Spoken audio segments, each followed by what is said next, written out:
Bonjour à toutes et à tous. Nous sommes Kevin Dernel et François Strickers, cofondateurs de Visual Scaling. On a lancé cette série parce qu'on est convaincu d'une chose. L'éducation et la formation sont aujourd'hui, plus que jamais, ce qui est le plus important dans la société comme dans les entreprises. Le Skillcast, c'est notre façon d'ouvrir des discussions franches avec celles et ceux qui innovent, expérimentent, doutent parfois, mais avant tout, font l'éducation et la formation de demain. À chaque épisode, on donne la parole à des invités qui partagent leur point de vue, leurs méthodes, leur retour d'expérience. On y parle pédagogie, edtech, éducation, hybridation, technologie, enseignement. Mais surtout, on essaye de comprendre comment on apprend aujourd'hui et comment on apprendra demain. Pas de discours théorique, pas de recettes toutes faites, juste des conversations utiles pour celles et ceux qui font du learning un levier d'impact. Bienvenue dans le Skillcast. Bonjour à toutes et à tous. Pour ce troisième épisode du Skillcast, on reçoit Michael Legère. Michael, bonjour. Bonjour à vous. Bonjour Mika. Tu as eu une carrière qui est assez fascinante et tu as commencé complètement aux antipodes de ce qu'on traite ici aujourd'hui. Tu étais informaticien. Exact. Et après 2 ans, Très rapidement, effectivement. 2 ans après, en tant qu'informaticien, tu as fait des études de pédagogie et tu voulais au départ devenir prof d'informatique. C'est exactement ça, oui, tout à fait. Et raconte-moi un petit peu comment ça s'est passé, ça. Bien, pour faire simple, la passion de devenir enseignant, elle est là depuis très très jeune. Comme beaucoup de gens, je rencontrais un prof extraordinaire quand j'étais en 4e primaire qui s'appelait Monsieur Bonus, rien que son nom, c'est quelque chose de génial, qui m'a ultra motivé, qui m'a tout simplement donné un petit surnom à l'époque. Il m'appelait Calculus en classe, c'était assez rigolo. Il voyait que j'avais des facilités avec le calcul et c'est vrai que ça m'est resté ancré de cette façon de travailler aussi, parce qu'il avait une pédagogie avec des jeux d'échecs. On avait un jeu d'échecs chacun au coin de la table, et chaque fois qu'on terminait un examen et qu'on avait au moins bien réussi, avec 70%, un truc comme ça, on pouvait jouer contre lui. Donc il y avait une motivation, voilà, tous des trucs assez originaux que j'ai jamais retrouvés et que j'avais envie de faire à mon tour. Donc la passion pour devenir enseignant, ça a toujours été le cas. Et puis je me suis intéressé à l'informatique. Alors pourquoi l'informatique ? Parce que moi j'avais des troubles d'apprentissage énormes, j'avais des dyslexies, j'avais aussi un TDAH, etc., comme beaucoup de jeunes aujourd'hui. Et les outils m'ont aidé fortement.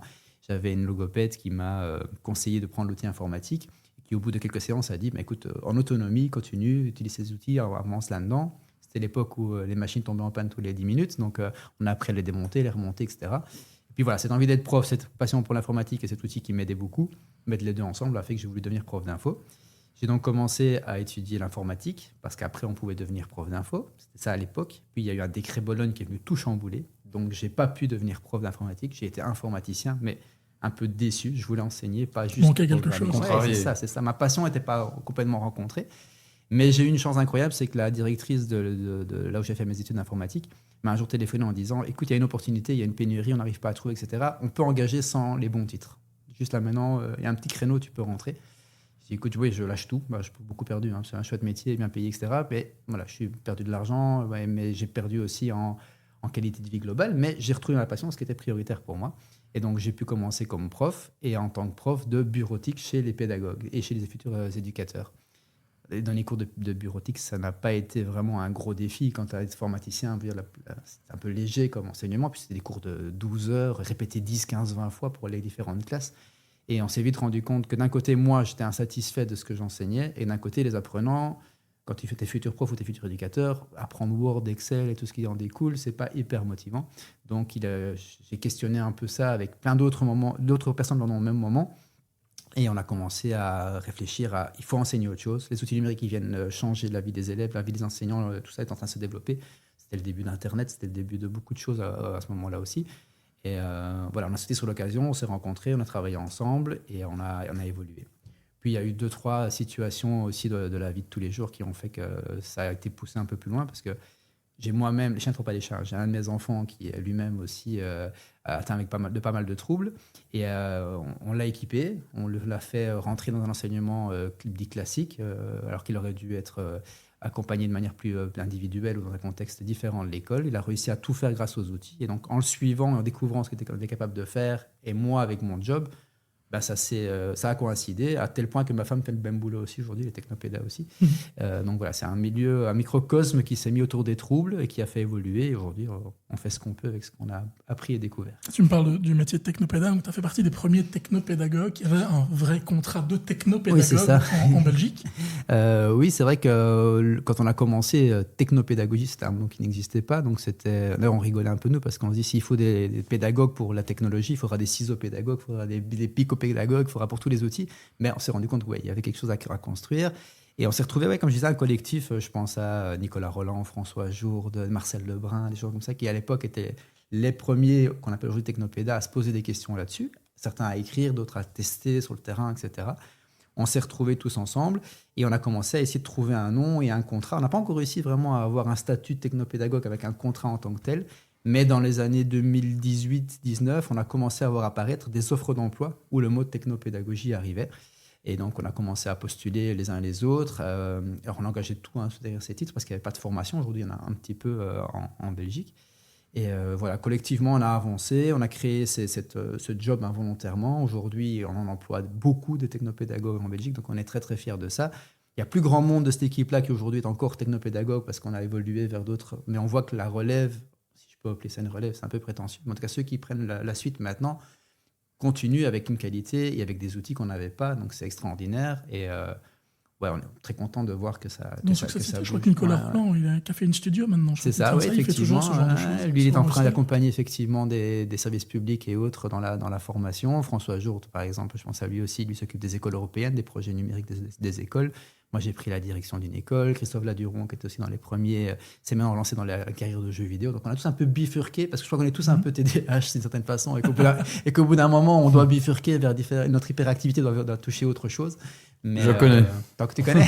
Oui, je vois bien. Je crois qu'autour de la table, on est tous plus ou moins concernés d'une manière. Voilà, donc c'est des projets qui sont toujours liés quelque part. On se voit encore tous très régulièrement, mais voilà, on a passé le relais, et puis on continue à écrire ou à servir entre guillemets d'experts de historique, pour que les jeunes d'aujourd'hui ne fassent pas les erreurs qu'on a fait et continuent à avancer. Mais bon, très content de ce parcours et de voir ça évoluer. C'est vrai que c'est à cette époque-là, vers 2018-2019, qu'on s'est rencontrés. À l'époque, nous, on était dans un projet qui s'appelait Jobs at Skills.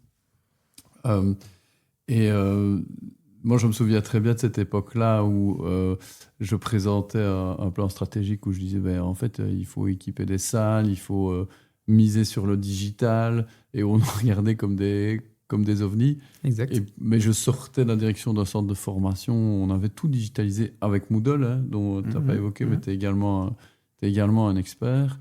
Je l'ai été en tout cas. Tu l'as été en tout cas, oui. Pour moi, tu es toujours un expert au vu de ma compétence en Moodle. Je pense que tout le monde est un expert de Moodle comparé à moi. Moi, je suis plutôt un généraliste des LMS. Mais justement... Donc, on nous regardait comme des ovnis, et puis est arrivé le Covid. Alors, je ne veux pas me réjouir du Covid, mais c'est clair que pour cette partie-là du métier, ça a validé des choses et ça a permis qu'on voit les avantages, mais aussi les limites de certains modèles pédagogiques digitalisés, distanciels, présentiels. Exact. Et c'est un peu le lien avec ma suivante question. Pour toi, c'est quoi l'apport du digital, du numérique dans la qualité de l'enseignement? Qu'est-ce qu'on peut faire avec? C'est quoi les outils? Qu'est-ce qu'on ne doit pas faire avec? C'est une question qu'on me pose souvent, et quand je donnais cours, je commençais justement par expliquer la plus-value recherchée, parce qu'évidemment c'est ça. Quelle est la plus-value recherchée du numérique dans la pédagogie? Moi, j'ai expliqué ça sous 4 aspects. Je vais te refaire un peu le cours en minuscule.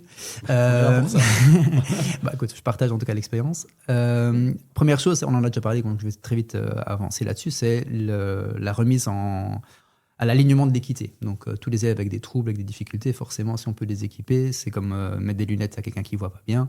Donner un iPad aujourd'hui à un dyspraxique, c'est quelque chose qui doit devenir naturel, et je pense qu'il faut équiper les enfants et même les enseignants qui ont besoin d'outils pour les aider à mieux enseigner. Voilà, il y a ce cadre un peu de remettre de l'équité à tous, même dans les savoirs. Quelqu'un qui a été éduqué dans une famille où il y a beaucoup de savoir, beaucoup de culture, a certains avantages par rapport à d'autres qui sont peut-être dans un cadre familial beaucoup moins lié à la culture, justement, on va dire ça comme ça. Bien, aujourd'hui, Internet permet à l'un comme à l'autre, en 5 minutes, d'avoir une réponse et un savoir. Donc voilà, on a essayé d'équilibrer un petit peu tout ça. Et puis, dans l'aspect purement formation, il y a 3 axes que moi, j'essaie de développer chez les étudiants, que j'ai essayé, mais aujourd'hui, c'est mes profs qui le font. C'est apprendre avec le numérique, donc donner aux élèves des outils pour apprendre, s'entraîner. Aujourd'hui, on parle beaucoup d'IA, par exemple. ChatGPT a développé un outil maintenant qui permet de faire un système de questions-réponses. J'ai oublié son nom, mais on peut dialoguer effectivement avec lui. Donc, il ne donne pas directement la réponse, mais il te fait apprendre, etc. Donc, en itération. Quoi. Exactement. Donc, tu as des outils outils comme ça. Socratique, comme ça, il te fait un peu prendre partout. C'est ça. Tu lui dis, moi, je veux pas la réponse, je veux que tu m'apprennes. Et donc, pendant que tu vas m'apprendre, tu m'entraînes. Alors, il y a des trucs sur les Quizlet où on apprend le vocabulaire. Il y a plein d'outils comme ça. Donc, voilà, équiper les élèves pour qu'ils apprennent davantage.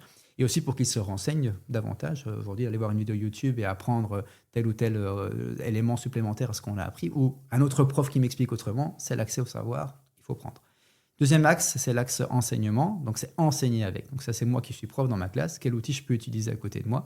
Et là aussi, on pourra reparler d'IA à un moment, si un peu dans le podcast, mais voilà, on a des compagnons d'aide à l'enseignement, on a du suivi de coaching des élèves pour savoir comment ils apprennent, etc. Il y a des outils aussi, je me rappelle d'une séquence que j'avais vécue avec un élève en primaire où l'élève dit, on lui demande, tiens, des abeilles, t'en as vu où? Et il répond, j'en ai vu en lavande en France. Et je lui dis, bah voilà, le TB, il est là, la lavande, c'est où? On bifurque, on est là, on a des outils qui nous aident à augmenter notre pédagogie. Donc ça, c'est la partie enseigner avec les plateformes, tout le bordel. Et puis, il reste une dernière partie qu'on sous-estime peut-être un peu, c'est travailler avec. C'est une fois qu'on est à la maison, qu'on n'a pas les élèves en face de nous, qu'est-ce qu'on a comme outil pour nous aider? Comment est-ce qu'on prépare les objets, les jeux de société qu'on va faire avec eux, les activités, les supports, le syllabus? Comment est-ce qu'on rend un syllabus augmenté? Comment est-ce qu'on se fait le suivi des élèves? Comment est-ce qu'on fait les bulletins? Comment est-ce qu'on dialogue avec les parents, etc. Donc ces trois axes-là, plus l'axe qui est transversal, qui est l'équité des chances chez les enseignants comme chez les élèves, voilà les 4 aspects qui, pour moi, dans la technopédagogie aujourd'hui, peuvent aider les enseignants à évoluer. Moi, j'ai une sous-question, c'est sur le gros débat, à partir de quel âge, quand... Tu vois, on entend parfois que la Finlande revient en arrière, par exemple avec les élèves du primaire. Toi, tu formes des enseignants qui vont enseigner à ce niveau-là. C'est quoi, toi, ta position? C'est toujours la plus-value, en fait. C'est l'action de la plus-value. À partir du moment où ce que tu mets en place a une plus-value et qu'elle est évidente, peu importe l'âge, finalement. C'est comme... C'est un rapport bénéfice-risque au final. Ouais, c'est ça, exactement. C'est un rapport bénéfice. Tu l'as très bien résumé comme ça. Il faut calculer un petit peu les choses. Maintenant, il ne faut pas mettre un enfant devant un écran pour compenser ce que l'enseignant n'est pas capable de donner. Il n'y a rien qui m'énerve plus que passer un c'est pas sorcier pour apprendre la matière. Bon, on a un enseignant qui est là, il est censé nous apprendre la matière. Si maintenant le c'est pas sorcier est disponible parce que à côté de ça, c'est une autre façon complémentaire et on peut croiser deux savoirs comme deux recherches internet pour finalement se faire son propre savoir, là, il y a une plus-value. Donc c'est ça, c'est vraiment la recherche des deux. Et par rapport à l'âge, tu sais qu'on a travaillé sur les référentiels au niveau des compétences en Belgique. Et on y a quand même été attentif. On a regardé chaque fois le développement de l'enfant, année après année, voir quand c'était le mieux. C'est pour ça qu'en maternelle, typiquement, il y a une seule ligne de technopédagogie dans tous les référentiels qui est de faire usage quand c'est intéressant, mais de ne pas en abuser. En gros, c'est un peu ça la ligne de conduite jusqu'aussi. Avec des enfants ou quand tu prépares ton cours comme enseignant? Celui qui prépare son cours en tant qu'enseignant, peu importe ce qu'il fait, c'est son choix personnel. Voilà, il a dit que le responsable fait ses propres choix.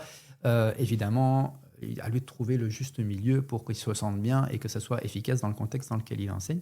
Et pour les apprenants, donc pour les élèves, là, effectivement, on a décidé jusqu'à... Mais ça, c'est une discussion collective. Je ne suis pas le seul à décider, bien évidemment, on était beaucoup. De 0 à 6 ans, on s'est dit que là, c'était le prof qui prenait la décision de quand c'était pertinent ou pas. Pour la première, deuxième année primaire, on a tout focalisé sur le français et les maths essentiellement, plus quelques cours annexes, mais voilà, les savoirs de base qui inculquent tous les autres. Donc, on a laissé un peu le numérique sur le côté. Et puis, à partir de la troisième, tout doucement, ça s'incruste. Et en cinquième, vraiment, là, on est parti. Donc, vraiment, essayer de suivre un peu le développement. Alors, pourquoi la cinquième? Parce qu'on sait bien que les réseaux sociaux, etc., c'est 12-13 ans officiellement, mais dans les faits, c'est souvent plus tôt. Donc, on prépare à tout ça. On sait aussi que les smartphones arrivent vers cet âge-là aussi, vers 10-12 ans, ça commence. Beaucoup de parents essaient de viser le secondaire, mais dans les faits, on les voit apparaître avant. Donc, il faut familiariser à tous ces outils, aider un maximum. Donc, moi, ce que je préconise, c'est l'usage intelligent. C'est comme regarder un film. Regarder un film pour regarder un film, c'est divertissant. Le numérique peut avoir cet aspect-là aussi. Alors, il ne faut pas en abuser. On ne fait pas 24 heures de télévision. Mais tous les jours, regarder un film pour peut-être avoir un débat, ou bien parce qu'on parle d'un sujet, on regarde tel documentaire ou telle vidéo, et qu'on en tire une discussion, quel est le problème que l'enfant ait 8 ans ou qu'il en ait 18? Donc on en tire quelque chose de plus-value. Moi, la source m'est égale. Et le livre vaut tout autant que le tableau blanc. Bien sûr. Voilà. Oui, pour autant qu'ils soient inclus dans un processus d'apprentissage, il n'y a aucune raison. Si c'est juste comme tu dis, de la consommation passive... Il en faut aussi, je dirais un compte. Il en faut en divertissement, mais je ne vois pas dans une école une activité où ce serait acceptable de dire prends ta tablette et va faire ce que tu veux pendant une demi-heure. C'est plus compliqué. Mais effectivement, le rôle, c'est l'interaction avec le prof. Et le pire, ce serait la compensation. C'est vraiment, j'ai pas le temps de préparer, donc je vous mets une vidéo ou un exercice sur une tablette. Ça, ce serait le pire des scénarios que tu puisses imaginer. On ne jetera pas la pierre aux enseignants, ça peut leur arriver. Mais... Bien sûr. Et tu peux aussi imaginer ce système d'atelier. Moi, j'adore quand les élèves sont en atelier ou les étudiants sont en atelier et ils tournent d'activité en activité. Et certainement que dans ces activités-là, il y en a 2 ou 3 qu'on n'a pas fait nous-mêmes. On a les piquets, on les a utilisés et heureusement, il y a des chouettes outils qui existent. Mais c'est la séquence qui est pensée. ça. Et ça, c'est vraiment chouette. Ça, c'est vraiment quelque chose qu'on partage dans Visual Scaling, dans les projets corporate que nous on mène. Et c'est ce qu'on dit beaucoup à nos clients. Ne réinventez pas, ne reproduisez pas tout vous-même. Il y a tellement qui existe de qualité. Ce que vous devez savoir, c'est quelle est la séquence. Et c'est vrai que moi, avec un regard extérieur sur l'enseignement, je trouve qu'on perd quand même beaucoup de précieuses ressources humaines, à chacun préparer les choses dans son côté. T'as raison. Ça, je n'ai pas entendu là-dessus, mais surtout l'aspect, tu vois, correction, etc. des choses. Bon, enfin, vu de l'extérieur, c'est quand même fou qu'aujourd'hui, il y a tellement encore de nos enseignants qui passent du temps à corriger tellement de feuilles papier et à remplir quand tu sais que n'importe quel LMS dans le monde corporate va le peut faire. Le faire pour toi. Oui, et l'IA aujourd'hui va même te faire des réponses personnalisées, donc c'est évidemment une bonne question. Je vais même te parler un peu de neurosciences 2 minutes. Pour moi, il y a quelque chose aussi de l'ordre de l'urgence de la correction. C'est-à-dire que beaucoup de professeurs vont ramasser des copies, vont les corriger à la maison, idéalement le soir même, mais ça peut prendre 2-3 jours. Tu n'as peut-être pas les étudiants le lendemain, etc. Tu as peut-être le week-end, etc. Puis tu vas ramener, ce qui intéresse l'élève ou l'étudiant, c'est la note. C'est pas sa copie. Moi, j'aime beaucoup les profs qui mettent toutes les corrections et pas la note, et puis l'étudiant doit se jauger, par exemple, et relire tous les trucs, etc. Parce que ça doit être un moment d'apprentissage. Et ce que les neurosciences t'expliquent aussi, c'est que tu vas ancrer dans ton cerveau très rapidement le feedback. Si le feedback est trop lointain, tu enregistres ta mauvaise réponse. Un exemple. Tu fais un QCM, tu sais qu'il n'y a pas de point négatif, donc tu vas essayer de répondre à tout, même quand tu ne sais pas. Hein, la question 1, tu te poses une question, tu n'en as aucune idée, il n'y a pas de danger, tu coches 1 au hasard. Je te refais passer le même examen 10 ans après, il y a 9 chances sur 10 tu vas recocher la même. Parce que inconsciemment, tu as enregistré que c'était celle-là. Que c'était ça, la bonne réponse. Si au même moment, 10 ans avant, on te dit c'est pas la 1, c'est directement la 3, et voilà pourquoi. Parce qu'en plus, il y a un feedback qui t'amène une explication, qui te fait revoir un point de matière, je te fais passer 10 ans après, tu donnes la bonne réponse. Donc ce moment de feedback, il est primordial, et les outils numériques, comme tu dis, peuvent fournir un feedback individuel, immédiat, là où le prof fait peut-être parfois, désolé pour lui, et c'est normal, de la surveillance, parce qu'il y a une masse énorme d'étudiants devant lui. J'ai fait des examens avec 600 étudiants en parallèle.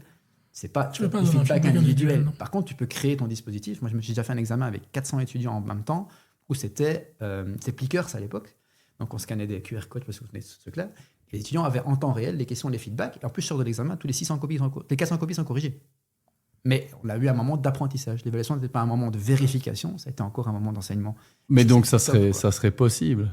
On est d'accord. C'est possible. Je pense qu'il y a un gros chiffre de mentalité qui doit être réalisé aussi au niveau des enseignants, de comment l'école et la question de l'évaluation est traitée par rapport aux étudiants. Est-ce que c'est les enseignants ou est-ce que c'est le dispositif autour ? Les deux, pour moi, sont co-responsables. En tout cas, de mon souvenir, de ce que je peux avoir de l'école secondaire, je ne parle pas de l'université, de ce qui se passe après, mais dans l'enseignement obligatoire. Mais regarde, pour peu qu'on tombe dans une école qui est un peu comme ça, tu sais, le genre d'école qui publie ses scores de réussite en première année d'examen d'ingénieur. Dans ce genre d'école-là, il n'y a pratiquement pas de contrôle continu. Il y a un examen en fin de période et tout est conçu et axé autour de la peur. C'est ça. Mais j'allais te dire, justement, le politique a aussi son rôle à jouer, parce que quand tu as toute cette pression autour des CEB, CE1D, etc., et qu'on dit aux profs, ne répondez pas aux questions pendant que les élèves sont en classe. C'est une évaluation autonome, ils doivent... Voilà, c'est une vérification des acquis. C'est nécessaire. Hein. Un entretien d'embauche, ça se passe comme ça aussi. Mais c'est dommage de mettre la pression sur cet élément-là. Moi, je trouve vraiment que le moment d'évaluation peut être un chouette moment. Il y a beaucoup de gens qui ont un trauma avec ça. Beaucoup d'adultes, même aujourd'hui, se disent l'évaluation, c'est un problème. Et même, je pense que ça se traduit dans leur vie professionnelle. On parlait l'autre jour des entretiens d'évolution qu'on fait dans les entreprises. Pour pas mal de salariés, je pense qu'ils le vivent un peu comme un examen de fin d'année et pas comme un moment où ils peuvent grandir avec leur manager. Ça change. C'est vrai, mais ça, allez, là humblement, c'est ma formation initiale, la gestion des talents et l'appréciation du personnel en entreprise.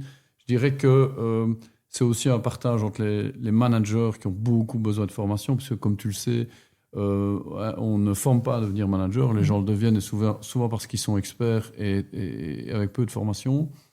Et aussi, c'est tout le système qui est autour du système d'appréciation. Comment est-ce que c'est ? Moi, j'emploie le mot appréciation, jamais le mot évaluation en entreprise. C'est très important pour moi parce que ce mot-là est important. Je parle vraiment, on apprécie ensemble une période de travail. Mais dans 3/4 des entreprises, on continue à appeler ça évaluation. Quand tu appelles ça évaluation, le gars, il pense à quoi ? Est-ce que je vais... il y a deux choses. Soit il se dit, est-ce que je vais avoir mon bonus ? Il y a ça qui est derrière. La prime, que c'est. 2, combien je vais avoir ? Et donc, là où je rejoins... Je pense que c'est pour les enseignants comme pour les managers, je fais beaucoup de parallèles dans les entreprises, Mais je pense que tu as un système qui est autour. Est-ce qu'on les pense que c'est encourage? Est-ce systémique. qu'ils ont le temps de mettre ça en place? Est-ce qu'ils ont l'infrastructure? Je suis marié à une enseignante. Il n'y a pas l'infrastructure aujourd'hui. Enfin, quand tu me parles de cet exemple, piqueur, corriger 400 étudiants avec du feedback en direct, ma femme rêverait de faire ça. C'est Mais génial. elle n'a pas ni les compétences, ni l'infrastructure. l'infrastructure qui va derrière. Et troisième, le système, elle ne peut pas aujourd'hui. Enfin, faire ça comme ça, elle va se ramasser 400 recours. Enfin, sauf ceux qui ont eu 18 sur 20. Mais tous ceux qui n'auraient pas la fameuse note derrière, ils vont lui faire un recours parce que ça ne respecte pas, tu vois, le dispositif qui est Ça, qui est Mais derrière. c'est une des grandes discussions que j'ai quotidiennement, c'est la différence entre la liberté académique et la liberté pédagogique. Tu as un cadre académique, les savoirs à enseigner, la forme, les recours, etc. Ils sont mis par un cadre, tu ne peux pas en sortir. Mais à côté de ça, tu as ton cadre, ta liberté pédagogique, et donc ma façon d'enseigner, ça en reste encore mon choix. Ma façon d'évaluer aussi. Certes, il faut que je joue avec le cadre académique pour que ça rentre dedans. Mais moi, je l'ai fait en haut d'école, donc c'est pas impossible de faire ce que je fais. Et ça a valu, j'ai eu aucun recours. Donc tu peux le faire clairement, mais il faut effectivement s'assurer que le cadre académique, que ta direction, que ton cadre juridique, etc. fonctionne aux côtés, parce qu'aujourd'hui, les profs, et là je te rejoins, ont un poids administratif et juridique qu'ils n'avaient pas avant, et donc n'osent plus par crainte de... En fait, il faut continuer à oser, sinon c'est triste comme métier. Mais je vais peut-être faire tout et son contraire en 5 minutes. Mais est-ce que cette fameuse liberté pédagogique que tu évoques, si à un moment donné on se dit tiens, un piqueur pour faire c'est l'évaluation, pas par exemple, le bon nom d'outil que je connaissais pas, mais c'est l'outil, on se dit c'est le meilleur outil pour faire des examens avec à grande échelle et on prend ça pendant 3 ans. Tu vois, ça serait une stratégie, ça permettrait de rationaliser. Sauf que la liberté pédagogique va faire qu'on va dire ok, je le prends, et le prof suivant va dire moi je le prends pas. Bah tant mieux, non? En fait, Mais ça, Moi, ce qui comment logistique alors. on massifie les bonnes approches alors? Mais je ne veux pas massifier, moi. C'est ça. Okay. Ça, c'est une question. L'économiste en moi va te dire il faut massifier, ça c'est clair. Parce que bon, c'est une gestion d'école, ils sont moi, de l'économiste, finance. c'est le practice manager. Ça c'est l'autre versant. Pour moi, si tu vois s'il y a des best practices et qu'elles donnent les meilleurs résultats, alors il faut massifier. Alors que moi, c'est tout le contraire. Mais je t'explique pourquoi. On peut être d'accord, on peut être d'accord. Je pense que c'est complémentaire. Pour moi, les expériences d'enseignement ne fonctionnent que si elles sont variées. Donc, je suis d'accord avec ça. J'aime une école où tu passes 2 heures à apprendre en transmissif. Le prof, il fait un discours, il est passionnant, on l'écoute, on dirait, je sais pas moi, un professeur de télé qui te fait un truc. Puis les 2 heures suivantes, tu es en art plastique et tu prends tes mains, tu construis, tu utilises un outil. 2 heures après, tu as un prof qui te fait sciences sociales et il le met en cercle et on discute. Ça, c'est une journée productive. 8 heures de n'importe quel schéma, c'est pénible. Je suis d'accord. Voilà. Donc pour moi, si là, un prof part sur Plickers, c'est cool. Le problème, c'est financier. C'est que je vais acheter un Plickers pour tout le monde, je vais acheter un truc pour ça va être très compliqué. Tu multiplies les outils et comme les outils ne sont pas développés par les institutions publiques, c'est des outils commerciaux avec des licences qui ont des coûts élevés dans ce type de scénario, tu te retrouves avec un mur qui est l'accessibilité aux outils et le retard institutionnel aussi dans la production de ce type de solution. Alors je pense que le problème, je t'assure, est pas forcément là. Mais je parle un peu d'expérience. Tu sais que je suis... Je vois ici encore EU Biotech Campus, qui est un gros projet dont je m'occupe. Et quand tu viens, la plupart des boîtes, et là on parle quand même de très grosses boîtes que je ne vais pas citer ici, mais qui mettent à disposition des logiciels industriels qui, dans le monde industriel, valent parfois 50 000 € l'année. Et quand tu dis, oui, mais c'est pour l'éducation... Là, tu as une réduction incroyable. C'est même pas des réductions, ils mettent à disposition gratuit. C'est très américain. C'est pas encore très européen. Mais et là, je te parle de gros leaders européens. Okay. Mais ça ne m'étonne pas que pour des logiciels industriels... Il faut être très attentif. À l'attention. Il faut être très attentif derrière, effectivement, à pas vendre un système à des étudiants, mais plutôt à les former sur les compétences qui sont induites par le système. Ça, c'est vraiment très important. C'est pour ça, d'ailleurs, que dans ce genre de projet, ce qu'on fait toujours, c'est que les formateurs ne sont pas issus de la boîte qui met à disposition le logiciel. Comme ça, ils sont agnostiques. Mais... Allez, tu prends les grands leaders, on peut les citer, tu vas prendre un Microsoft, tu vas prendre un Google, et plein de fournisseurs d'outils. Quand tu sors la carte enseignement, bien souvent, tu peux avoir des tas et des tas et des tas d'outils, parfois 2, 3 sur la même fonctionnalité, qui vont être mis à disposition gratuitement. Le gros frein que tu vas rencontrer, souvent, c'est les systèmes de marché public. Bien sûr. Marché public et la gestion des données des mineurs et ainsi de suite. La gestion des données c'est compliqué, ça. Et la difficulté à ce que ça soit validé de manière inter-réseau aussi, si l'un prend ça, l'autre prend ceci. J'ai quand même tendance à voir que la gratuité disparaît, tu sais.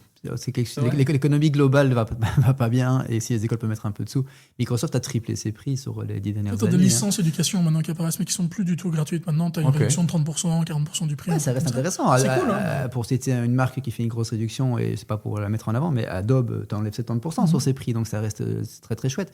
Mais la gratuité qu'on connaissait à une certaine époque inquiète. Et puis alors on a des problèmes aussi de logiciels qui démarrent gratuits puis qui deviennent payants, auxquels tu t'es habitué. Et là, la pression auprès de direction. Une dépendance. Là, on se fait bien avoir. Et là, les marchés publics, c'est une catastrophe. Parce qu'à partir du moment où tu l'as eu gratuitement, donc tu n'as pas fait de marché, puis le jour où tu dois le faire, tu dois te mettre des entreprises en concurrence. Et quand tu mets en concurrence, c'est pas celui que tu avais qui gagne.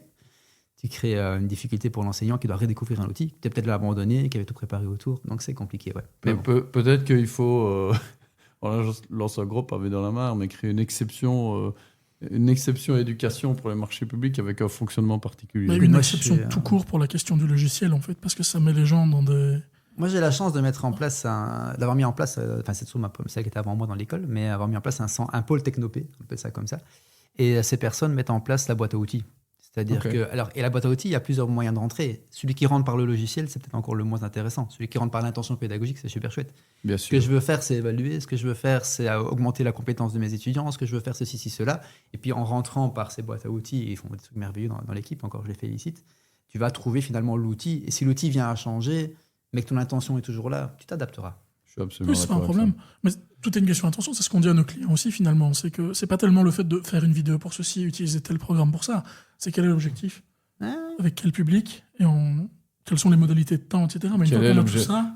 Et là, on en va exactement, c'est la même chose dans le monde corporate, quel que soit le secteur, quel que soit le projet, service, industrie, c'est quoi l'objectif pédagogique ? On en revient toujours à ça. Parce que des projets, on nous dit « Ah, on va faire des vidéos ». Oui, d'accord, mais c'est quoi l'objectif pédagogique ? Pour faire quoi avec quoi ? C'est et là, je te rejoins complètement. Je rebondis un peu sur une autre question. On a justement parlé de ces outils, des logiciels, mais c'est quoi aujourd'hui les compétences numériques digitales qu'un enseignant doit maîtriser et ses élèves, qu'est-ce que tu recommandes en fait ? Alors, c'est pas moi qui recommande. Je vais partir d'un projet européen. Alors, j'ai eu la chance dans mon éducation d'apprendre plusieurs langues et mes parents sont d'immigration espagnole et donc je parlais notamment espagnol. On peut le faire en espagnol. On peut le faire si tu veux. Je ne suis pas sûr que tout le public suivra, à moins que tu fasses les sous-titres. Il y a peut-être de l'IA qui fera les sous-titres en temps réel maintenant. Mais ce que je veux dire par là, c'est qu'il y a quelques années, j'ai eu la chance de lire des articles espagnols qui travaillaient sur les compétences digitales. C'est les premiers un peu à essayer de mettre dans tout le pays des compétences. Je ne sais plus quelle année on était, mais on devait être avant les 2010. Et d'où le souhait de créer ce qu'on appelle les digital competence. Alors, ils ont par exemple competence à l'espagnol et pas skills, justement. On va faire le lien juste après. Mais ils ont commencé à travailler là-dessus et l'Europe s'est intéressée à ces digital competence que développait l'Espagne et a repris le projet et en a décliné toute une série d'outils. Donc, première chose qu'ils ont décliné, c'est un référentiel de compétences des citoyens européens. C'est ce qu'on appelle DigComp, compétences digitales. Et tu vas trouver je crois que c'est 5 secteurs d'activité. J'ai plus par cœur, mais c'est information et données, communication et collaboration, résolution de problèmes, sécurité, et il m'en manque un, communication et collaboration, j'ai peut-être déjà dit, je ne sais plus, il y en a un 5e. Ces 5 domaines de compétences-là, ils les ont déclinés en 21 compétences dans leur première version, maintenant ça augmente, etc. Et dans chacune des compétences, des niveaux d'acquisition. Donc aujourd'hui, tu as des étudiants face à toi, des élèves face à toi, des citoyens face à toi, en tant que nation. Tu peux choisir, tiens, aujourd'hui, j'aimerais que tous les Belges soient capables de, dans tel et tel domaine, atteindre tel et tel niveau. Donc, l'enseignement obligatoire doit mener à tel niveau pour que tout le monde soit à équité. C'est le principe du tronc commun. On en parlera peut-être après, mais l'idée du tronc commun, c'est de dire, jusque-là, tous nos citoyens doivent avoir le même niveau attendu de compétences, comme en néerlandais, le niveau B2, machin. Il y a le même référentiel dans toutes les matières, et ça, c'est... Exactement. Donc, l'Europe s'est mis d'accord là-dessus. Après, chaque pays a choisi où est-ce qu'il arrive, à quel âge, en fonction de ses troncs communs, etc. Puis après, tu continues en disant, voilà, après le tronc commun, des options. Dans les options, quel niveau de compétences numériques a-t-on besoin par rapport à telle option ? Mon fils est en menuiserie, développons la création de contenu. C'était le champ qui me manquait d'ailleurs. Création de contenu, construire des plans 3D, construire de l'impression 3D, etc. On va aller plus là-dedans. Développons ces compétences-là. Oublions peut-être d'autres compétences moins importantes ou peut-être moins liées au métier. Et on va comme ça commencer à bifurquer. Puis quand ils arrivent à être élèves dans le secondaire, donc ils deviennent étudiants, quand ils deviennent étudiants, moi j'ai le même objectif. Quel est le niveau d'entrée qu'on attend d'eux pour qu'ils puissent bien suivre nos cours ? Et là, on voit que communiquer, collaborer, information donnée, etc. sont des choses qu'ils doivent maîtriser pour être de bons étudiants. Et puis, je fais la même chose à la sortie. À la sortie, qu'est-ce que je veux qu'ils aient comme évolution? Certains rentrent avec déjà des acquis, comme dans n'importe quoi, et d'autres doivent faire un gros effort pour y arriver. Et c'est la première fois cette année-ci qu'on a proposé à nos étudiants d'ailleurs de faire un certificat PIX à la sortie. Ok. Donc, certificat PIX, ça va être disponible pour tous les citoyens dans pas longtemps. C'est peut-être même déjà au moment où on se parle. Mais donc, on peut venir se certifier dans un niveau d'acquisition, comme pour les langues, un niveau B2, C1, etc., dans les différentes compétences numériques, le mettre dans notre CV et donc dire, voilà, je suis officiellement en Belgique, niveau C2 en création de contenu, niveau B1 en ceci, cela. Donc, c'est hyper pratique. Donc, j'invite chaque direction et école à choisir. Et ça sera référentiel de type comme ce que j'ai connu ELAO au niveau de langue qui va être reconnu. Mais c'est déjà le cas au niveau européen. Europe, si tu vas sur l'Europass CV, je ne sais pas si tu Ouais, connais, c'est ça. qui Ouais, permet très bien. effectivement de faire son CV, tu as un test de langue possible et qui te met un niveau. Et donc, ton CV, c'est ton niveau officiel. Pour l'instant, la dernière fois que j'y étais en tout cas, au niveau numérique, tu dois déclarer ton niveau de compétence. Donc, tu te dis, voilà, en création de contenu, je suis capable de créer des vidéos, faire des podcasts, machin, ou je suis capable de mettre un commentaire sur Facebook, très opposé, très très loin. Tu obtiens un niveau A1, A2, etc. Et donc, c'est du déclaratif et tu le viens. Le but, c'est que ça ne soit plus du déclaratif. Oui, c'est ça. Soit C'est que ça testé soit par ACC, PIX quoi. et que le PIX te mette directement le niveau. Et donc, il y a un outil pour les compétences des élèves. Tu me parlais aussi des compétences enseignants. Je vais juste bifurquer là-dessus. Bien sûr. Ils ont fait des déclinaisons de cet outil-là. Donc, DishComp existe aussi en DishComp Edu. Donc, c'est DishComp Éducation. Donc, c'est les compétences attendues du monde éducatif. Et là, tu as effectivement tout ça, mais tu as aussi l'évaluation dont on a déjà parlé, tu as la création de supports d'apprentissage, tu as la capacité à apprendre le numérique aux élèves, etc. etc. Donc, c'est tout un champ encore complémentaire. Ça, c'est mon objectif avec mes profs, faire développer toutes ces compétences-là au maximum. Et puis, tu as un troisième outil qui est Dishcom.org. Lui, c'est la gestion de l'organisme autour, l'école, l'État, peu importe la taille que tu prends. Et là, c'est mettre en place aussi, et tu en as parlé tout à l'heure, l'infrastructure, les réglementations, etc., pour que tout ce développement soit possible. Parce que c'est bien de faire monter, et tu l'as très bien dit, des compétences de ton épouse, par exemple, avec Lickers, etc., et d'être coincé par un système. Il n'y a rien de pire. Donc ici, c'est vraiment dire, si tu as des compétences de tes élèves que tu vises des compétences de tes enseignants, il faut que tu aies une organisation autour qui permette l'évolution des trois. Et donc ces trois schémas sont complémentaires. Et là, au niveau du pacte d'excellence, quand j'ai eu l'occasion de travailler, on en parlera peut-être après, le boulot a été de prendre ces compétences européennes, de les cibler au bons âges, d'avancer avec eux. Et ce qui manque aujourd'hui pour que ça marche vraiment, cette histoire de tronc commun et ainsi de suite dans la question du numérique, c'est qu'il faut faire développer chez les profs les digital competences et dans les écoles, le fameux digital org pour que tout soit cohérent. Parce qu'aujourd'hui, on a des intentions, on n'a pas les supports, les outils, on n'a pas les règlements et on a parfois les compétences d'enseignants qui ne sont pas acquises parce qu'ils ont eu une trop grande réforme où il y avait toutes les matières qui ont changé. Donc, il est impossible de toutes les maîtriser. Sur un an ou deux, il y a des profs qui ont dû apprendre tout un nouveau référentiel, tout a changé dans tout. Se lancer dans le numérique, ça peut prendre un an à lui tout seul. Donc, je ne suis fâché sur personne, mais il y a des vrais enjeux. Et la formation continue des enseignants en est un. Et pour l'instant, elle se fait sur base volontaire avec des choix d'école. On n'a pas obligé les enseignants à se former à tous les référentiels. Donc, il y a des écoles qui ont fait l'impasse. J'ai un directeur qui me disait cette semaine, écoute, avec tout ce qui vient d'arriver, avec l'éducation à la vie sexuelle, toutes ces nouveautés, la citoyenneté, etc., je forme mes profs sans arrêt. Chaque fois que je fais une journée pédagogique, les parents me râlent dessus, mais en attendant, j'essaie de faire en sorte que mes profs avancent. Et à côté de ça, tu veux que je fasse de numérique? Cette année-ci, j'ai fait l'impasse. Et je sais qu'il faut le faire, mais ce sera dans 4-5 ans, quand on aura le temps. Et d'autres écoles, c'est l'inverse. Ils ont tout misé sur le numérique, et puis à côté de ça, tel ou tel cours a moins évolué. Il faut un temps de régulation, quoi. Le problème, c'est qu'il y a des élèves qui passent qu'une fois par ce système et ils subissent ce temps de régulation. Et ils arrivent au mauvais moment et forcément ça coince. Question. Actuellement, tu es directeur d'un département dans lequel tu as de pédagogie. Ouais. Est-ce que c'est quelque chose que tu as mis au niveau de la formation initiale des enseignants? C'est quelque chose de central, la maîtrise pas des outils, mais même des compétences numériques. Des compétences numériques et des liens qu'ils peuvent faire avec leurs pratiques de futurs enseignants. Alors là où je suis pour l'instant, ça fait pas un an que je suis là. Donc, je n'ai pas encore pu mettre en place effectivement mes intentions autour de ça. Mais l'équipe en place y avait déjà réfléchi. Voilà, c'est une équipe extrêmement performante là, à l'autre école où je suis. Et donc, ils ont déjà intégré depuis de nombreuses années ces projets technopédagogiques et aussi la question justement des digital competence, de PIX, etc. Je peux en regretter que pour l'instant, c'est peut-être un peu isolé, c'est-à-dire qu'il y a des cours spécifiques qui font ça. On n'a pas encore une vision institutionnelle, donc il y a du travail à ce niveau-là. Mais oui, on va l'amener, mais là, j'ai plus le droit aujourd'hui en tant que directeur. J'ai surtout plus le droit en tant que directeur de m'intéresser qu'à mes centres d'intérêt. Aujourd'hui, je dois faire évoluer l'ensemble. Donc, il y a autant d'intérêt pour moi à ce que la neutralité soit enseignée, à ce que la citoyenneté soit enseignée, que le numérique. Donc, il y a un champ d'action énorme à faire dans une réforme qui est en cours. laissons le temps au temps. Mais les équipes, à mon avis, sont sensibles à mes intérêts. Ceux qui m'ont élu comme directeur, c'est qu'ils se doutent bien que je vais à un moment amener ces cordes-là aussi. Mais pour l'instant, on a d'abord essayé de trouver ma place, de nous sentir bien dans un climat politique compliqué et économique compliqué. Et puis par la suite, voir effectivement comment on peut faire évoluer. Et surtout, avoir un discours qui est ne freinez pas, quoi. Avancer, que je sois là ou pas, avancer. Je crois que la direction, c'est ça. Direction, c'est montrer la direction. Oui, c'est ça. Pas diriger. Je serais dirigeur. Non, mais donc on montre la direction, donc on l'accompagne. Et donc, c'est qu'un enseignant débarque chez moi, qu'avec un projet, voilà, quelle direction peut-on prendre pour ensemble mettre tout le contexte, le fameux Dishcomp.org, pour que toi, dans ton chemin, ça fonctionne. Et ça marche dans n'importe quoi. La maîtrise de la langue, les maths, finalement, c'est des schémas qui sont toujours un peu semblables. On a pas mal parlé de compétences numériques et l'IA. Ouais. Gros sujet du moment qu'on voit partout, avec dans l'enseignement des gens hyper enthousiastes, des gens hyper réfractaires. Inquiet. Inquiet, et on peut le comprendre. Ouais. Hein. Enfin, même nous, dans nos métiers, on est IA enthousiaste, on va pas s'en cacher. Moi, l'IA, personnellement, me permet de faire mieux pour mes clients, m'enlève des tâches que je trouvais avant rébarbatives. Mais c'est très égoïste et personnel.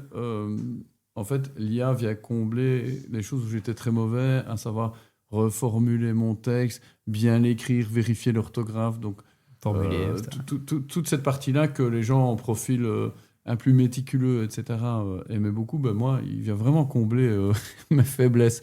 Mais c'est personnel. Mais toi, qui es un expert des compétences numériques, comment tu vois l'arrivée de l'IA? Comment est-ce que l'enseignement peut rester maître, entre guillemets? Et comment on exploite et comment on gère les risques? Je vais peut-être refaire un retour en arrière pour dire que ce n'est pas la première fois qu'on subit une transformation globale de la pédagogie par l'arrivée de quelque chose. Et on peut remonter très loin. L'arrivée des bouquins, c'était le même problème. Hein. Quand on a commencé à imprimer, merde, qu'est-ce que va faire l'école des savoirs? Son boulot, c'était de transmettre des savoirs. Et maintenant, les savoirs sont dans des livres. Il suffit de lire pour savoir que c'est quoi le boulot du prof. Autant lire, alors. On a bien vu qu'on s'est adapté. Hein. On a pris du temps, mais on s'est adapté. Puis Internet est arrivé. Merde, le savoir, il n'est pas dans les bouquins, il est carrément dans la poche de l'élève. Donc aujourd'hui, est-ce que ça vaut la peine encore d'enseigner, d'apprendre les savoirs par cœur? On a s'est posé des questions, on a fait des choix, l'enseignement explicite, l'enseignement, les compétences, on a évolué. On n'enseigne plus des savoirs, on enseignait des compétences. Et maintenant, on arrive à un système où, et c'est là que l'IA devient intéressante, on touche à un nouveau truc, c'est les savoir-faire. L'IA sait faire, elle sait me produire un truc, elle sait me construire un raisonnement, elle sait me résumer. Donc aujourd'hui, les savoir-faire sont quelque chose que l'élève n'est plus le seul responsable, il a un outil pour l'aider. Et donc aujourd'hui, typiquement dans l'école où je travaille, on se pose beaucoup de questions, notamment sur les travaux de fin d'études ou les mémoires. Par rapport à ces éléments-là, où l'écrit avait beaucoup de valeur, on se pose aujourd'hui la question de cet écrit, finalement, on a un adjoint qui nous apprend à écrire, qui fait de la qualité, etc. Et ce travail ne vaut plus autant pour la mesure de l'étudiant qu'on a en face de nous. Donc il faut repenser pédagogiquement, de manière aussi par rapport à l'évaluation, comment on va évaluer la personne alors que l'IA a fait une partie du travail. Ce n'est pas forcément toujours compliqué, mais c'est un défi pédagogique. Dans ce cas-ci, on peut presque dire, on n'a pas encore pris la décision, mais on pourrait imaginer que l'écrit est un prérequis à passer la défense, mais il ne vaut rien. Il faut l'avoir fourni. Et quand tu l'as fourni, après toute la discussion qu'on va avoir, c'est toi. Toi là-dedans, comment as-tu interrogé l'IA? Qu'est-ce qu'elle t'a apporté? Comment ton développement s'est fait grâce à elle ou avec elle, ou sans elle d'ailleurs? Ça peut très bien ne pas t'en être servi. J'interroge l'humain en fait. J'ai dépassé la production. La production, on va tous être capable de le faire. Super, on a là. Mais à côté de ça, toi, en tant que producteur, c'est quoi ta touche? C'est quoi ta particularité? C'est quoi ton objectif? C'est quoi ton intention? Qu'est-ce que tu as appris? Comment tu as évolué? Et donc, on a recentré les objectifs autour de l'humain. Et je pense qu'au niveau de la pédagogie, dans les classes, c'est la même chose. On a un nouveau défi, on va s'adapter. Et on a un défi aujourd'hui où, effectivement, les productions ne valent pas grand-chose ou plus grand-chose quand elles sont fournies comme ça. Donc, question d'autres choses. J'ai des profs qui sont très chouettes, qui disent, par exemple, moi, le devoir, c'est ça. Ce qui m'intéresse, c'est pas que vous me le rendiez, c'est que vous me montriez le prompt. Je vais évaluer le prompt. Je vais pas évaluer le devoir. Mais ça, de toute façon, c'est un principe simple. On y a garbage in, garbage out. C'est vrai en data, c'est vrai dans tous ces trucs-là. A priori, si le travail qui a été fait avec une aide IA est de qualité, c'est que la logique de conception qu'il y avait derrière était déjà de qualité. Donc, quelque part, quelles compétences est-ce qu'on évalue? Est-ce qu'on évalue la capacité à être créatif sur un sujet, à faire une recherche, ce genre de truc? Ou est-ce qu'on évalue le niveau de français et de rédaction? C'est une question que je pose à tous les professeurs d'université sur les anciens je suis mémoires, d'accord, etc. on est Il y avait d'accord. beaucoup de ça quand même. Et on revient à des fondamentaux qu'on a C'est plus juste perdus. quelque part. Hein. Ouais. Et puis on revient à des fondamentaux qu'on a perdus. Aujourd'hui, toi, par exemple, évaluer les savoir-être. Voilà. Savoir-être enseignant. Ça s'évalue pratiquement plus. On est dans les savoir-faire, tout court et les compétences, mais savoir-être, on n'a plus. Aujourd'hui, tu vas te retrouver avec quelqu'un qui aura fourni un document d'une qualité, l'autre aussi. Il a été fait avec l'IA. Et tu fais l'IA. Ben, tu as bien fait. Mais suite à notre discussion. Voilà, tu l'as nourri. C'est ça un petit peu ça. Ah et, oui. donc, et donc, quand je vais te On recevoir... a discuté. Voilà. C'est la séquence. On a discuté, mais voilà, sortir ce beau document remis en page, oui, c'est l'IA. Ah, mais regarde ce qu'on est en train de faire. Qu'est-ce qui t'intéresse, qu'on le lise à haute voix ou qu'on ait laissé de discussion? Qu'on ait cette discussion. Voilà, mais c'est ça qu'on va aussi devoir commencer à évaluer. C'est Et donc, exactement ça. la personne qui est en face de moi, elle a non seulement des compétences qu'elle a mobilisées, mais elle a aussi, toi Un et petit moi, peu. dans les deux sens, et tous les trois, enfin, j'espère en tout cas. Et à côté de ça, on a aussi l'objectif de vérifier son savoir-être. J'ai quelqu'un en face de moi qui me transmet une passion, me donne une envie, interroge sa posture d'enseignant, sa relation. Tu testes encore d'autres choses que simplement sa production. Et Mais elle doit quand même être de qualité, sinon il serait pas reçu. Et tu donnes un message qui est extrêmement positif par rapport à l'IA et tes équipes. Donc, tous tes enseignants, tu dirais aujourd'hui, ils voient les choses comme ça par rapport à l'IA, ils adoptent l'IA? Je reviens à ma phrase d'un peu avant. Totale liberté à mes enseignants. Ok. Je veux qu'il y ait de la variété. J'adore qu'il y ait un prof qui soit pro-IA, et j'en ai qui fassent leur feedback automatisé, etc., et qui mettent tout là-dedans, comme j'en ai qui sont totalement réfractaires. Et c'est chouette parce qu'en fait, l'étudiant qui est là-dedans, il doit passer par tout ça pour se faire sa propre opinion. Donc si le prof qui a pas mis d'IA du tout, pour des raisons peut-être même écologiques, peu importe la raison, c'est pas forcément réfractaire parce qu'il y a, mais parce que la planète avant tout et d'autres raisons, je les respecte. L'étudiant, il doit entendre ça. Il doit se dire, moi, quand je serai plus tard, je dois avoir une utilisation raisonnée de l'IA, selon mes principes, mes envies. Savoir que tel prof a réussi sans, savoir que tel prof a produit autant avec, ça me permet à moi de me situer. Et ça m'est égal que le prof, à la fin, il soit pro-IA ou anti-IA, juste qu'il ait un raisonnement intéressant. Dans tel cas, j'utilise, dans tel cas, je n'utilise pas à telle ou telle charge, parce que ce que je vais faire avec, ça apporte de nouveau, de la même question, cette plus-value pédagogique, ou plus-value à mes outils. Et puis après, il y a tout le côté, je divague un peu, mais tout le côté possibilité qu'on n'avait pas avant. Moi, aujourd'hui, je veux faire un dessin pour exprimer quelque chose. Je ne sais pas dessiner, vraiment pas. Faire appel à un graphiste, c'est inaccessible pour les moyens financiers d'un enseignant. Dans plein de situations. Mais l'IA, elle me le fait. Alors, je suis triste pour les graphistes qui vont peut-être s'inquiéter de leur job, mais en même temps, je ne les aurais pas appelés. Je n'avais pas les moyens de les appeler. Ah, ça couvre toute une série de besoins où, de toute façon, le professionnel de cette discipline en particulier n'était pas concerné. Aujourd'hui, moi, je suis, grâce à l'IA, capable de faire un graphique, capable de faire un audio compositeur, capable de faire une vidéo, capable de faire diverses versions d'un même dispositif pédagogique, capable de m'adapter, capable de... des choses auxquelles j'aurais dû payer des gens que je n'aurais pas payé parce que l'enseignement va mal au niveau financier. Donc moi, j'en sors gagnant. Ce qui serait dommage, évidemment, c'est que des artistes, finalement, peu importe le domaine, même dans la pédagogie, soient perdus parce que l'IA fait des choses. Mais ça va nous obliger à ça. On va devoir devenir des artistes. Moi, c'est ça mon avis. D'une manière ou d'une autre, oui. Parce que c'est la touche humaine qui fera la différence entre deux créations où la partie technique aurait été prise en charge par l'IA. On peut imaginer un futur dans lequel ça peut... Tu crois vraiment ça? Je me questionne là-dessus beaucoup pour l'instant. Ma take là-dessus? Parce que moi, personnellement, je me pose beaucoup de questions. Je pense qu'il y a énormément de choses qui vont disparaître, qui étaient des choses à basse valeur ajoutée. Ah, ça, oui, évidemment. Je pense que dans les entreprises, on ne payera plus un graphiste pour faire le PowerPoint ou le rapport de fin d'année. Ça, c'est terminé. C'est dommage pour eux. Je pense que pas mal de photoproduits, vidéoproduits, etc. vont être modélisés en 3D dans des versions acceptables. Donc toute une partie en fait, du travail. Il va rester des experts qui seront très bons avec une touche artistique, mais le simple exécutant, il a du souci à se faire dans les métiers créatifs. Vraiment. Je suis d'accord. Et à très court terme. Je suis d'accord avec toi. Maintenant, moi, ce que j'entends beaucoup dans les discours, là où je ne suis pas d'accord avec ce que j'entends, c'est mon point de vue évidemment, c'est que l'IA va produire la même chose. Voilà, c'est d'accord avec ça aussi. C'est chouette, c'est une bonne discussion. Après, on a l'impression que de toute façon, l'IA va produire la même chose chez tout le monde, donc celui qui se différenciera va sortir du lot et on va continuer à l'appeler. Pour moi, ce n'est pas du tout vrai. L'IA est en train de s'adapter à chaque individu. Et donc, quand moi, je pose une question à l'IA aujourd'hui, parce que il a enregistré toutes nos discussions avant, et il me fait une réponse qui est personnelle. Et donc, ce que je produis avec l'IA, il est toujours personnel. Je ne produis pas la même chose que mon voisin. Donc, c'est la manière dont on va être capable de la nourrir, de se nourrir mutuellement aussi. Parce qu'on peut lui demander, les 3/4 de mes prompts, il y a marqué « et pose-moi des questions si jamais tu n'as pas assez d'infos ». Et donc, on commence à dialoguer. Donc, voilà, croire que ça va être un monde unifié où toute l'IA fera la même chose, aucune chance à mes yeux. Ça n'arrivera pas. Voilà, aucune chance à mes yeux. Donc, se démarquer, ce ne sera pas par le côté artistique, mais ce sera par la plus-value ajoutée dont En fait, tu ça viens de parler. resitue la création dans la tête de la personne et pas dans sa pratique.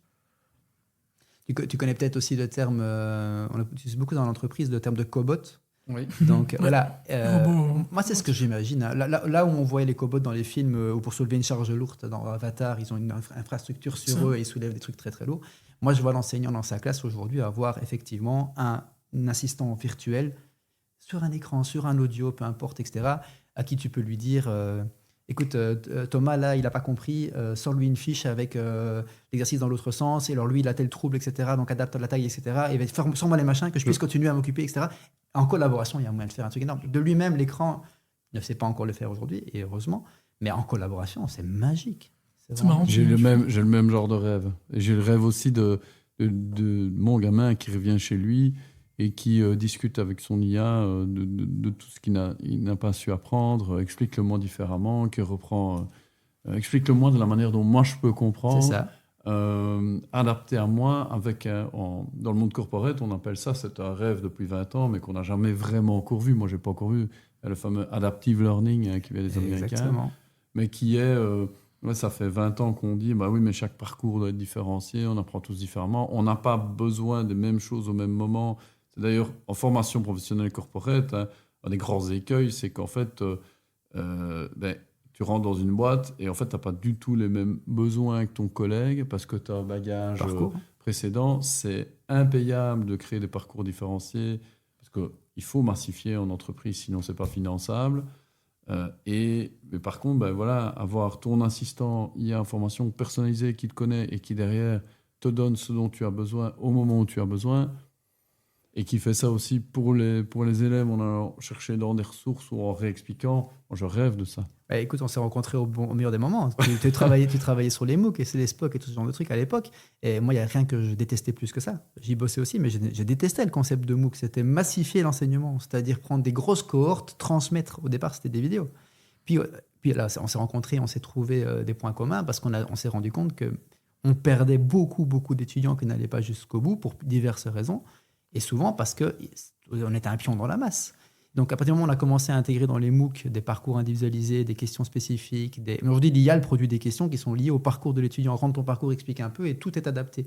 Aujourd'hui, moi, typiquement, j'ai en face de moi des étudiants à qui je dois expliquer la même chose parce que tout le monde doit apprendre la technopédagogie, aussi bien le prof d'éducation physique que le prof de langue germanique. Mais je peux demander à l'IA de prendre tout mon syllabus et de le modifier pour l'adapter à leurs besoins spécifiques ou à leurs intérêts. Et donc, les MOOC, c'est un petit peu ça. Aujourd'hui, on les a fait super évoluer. Enfin, je ne sais pas si tu peux reposer encore un peu là-dedans. Moi, je regarde ça de loin.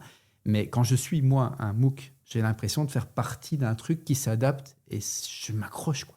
On me compte, on me tient. Donc, dans les sociétés, j'imagine que tu auras les mêmes défis. Que vous aurez les mêmes défis. On fait beaucoup dans notre activité. On a pas mal de digitalisation de contenu dans les entreprises. En fait, moi, ce que j'aime bien faire de plus en plus, j'aime bien prendre le meilleur des deux mondes. Tu as le côté massification et uniformisation du format, parce qu'à un moment, effectivement, il y a une question économique qui se pose. Bien sûr.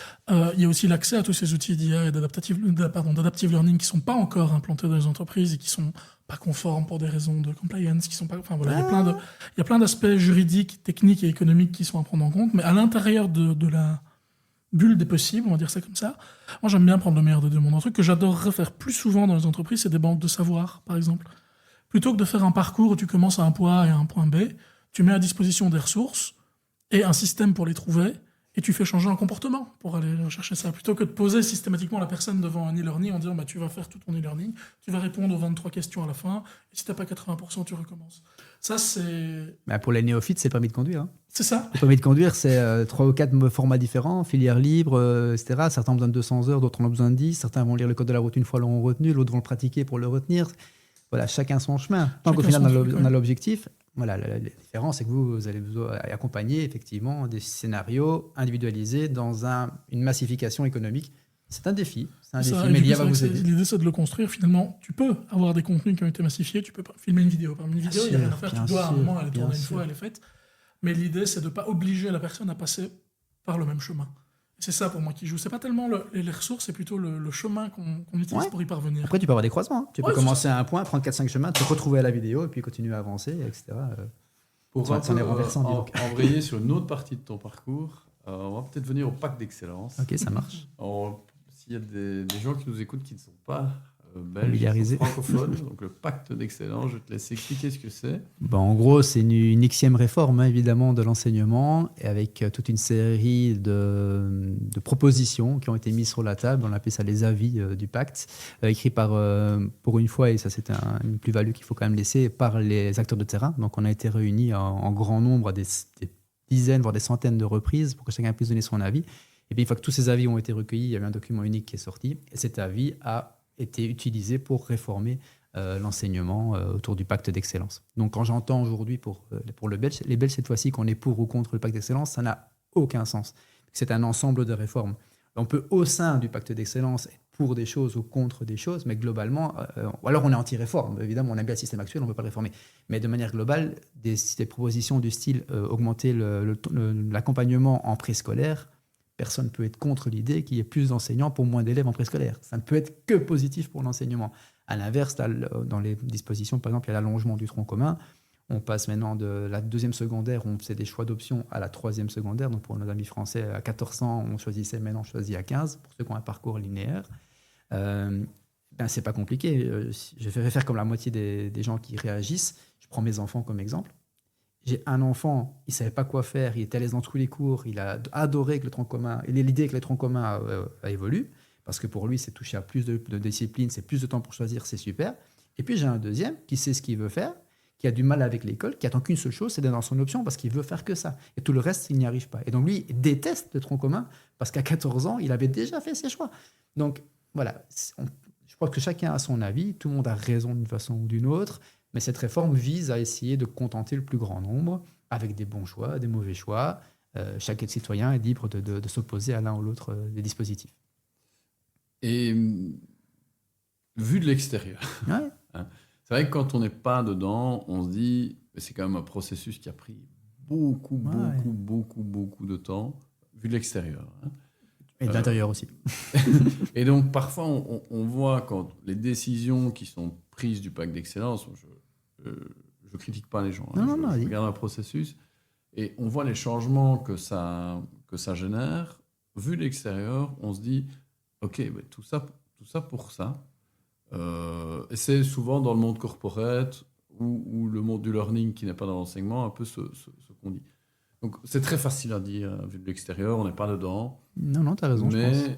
quand je dis tout ça pour ça, par exemple, moi je me serais dit, tiens, par exemple, on va dire, on va ressortir avec un enseignement où il y a des activités, il y a des enseignements, par exemple, transmissifs ou théoriques le matin, puis l'après-midi, on passe en activité, on change complètement les pédagogies, etc.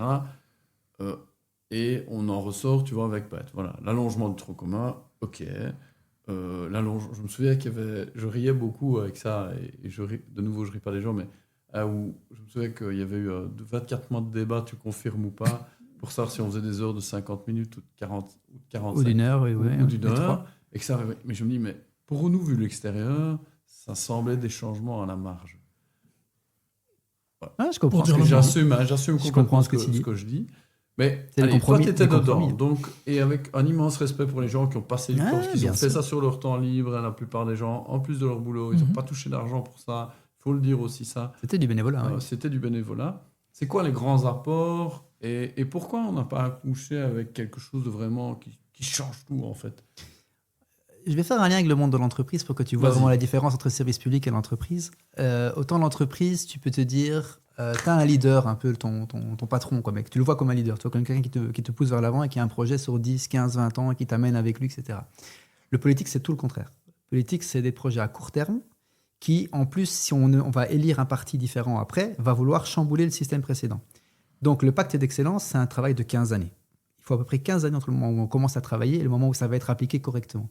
Sur 15 années, on a 3 à 4 gouvernements différents qui vont se succéder. Et si chacun vient avec ses modifications de réforme en disant finalement on fait le tronc commun, on ne fait pas, on va plus loin, on va plus en arrière, etc. Toi, en tant qu'employé d'une boîte où ton patron change tous les 3 ans ou 4 ans et qui change de directive, t'avances comment dans ce schéma?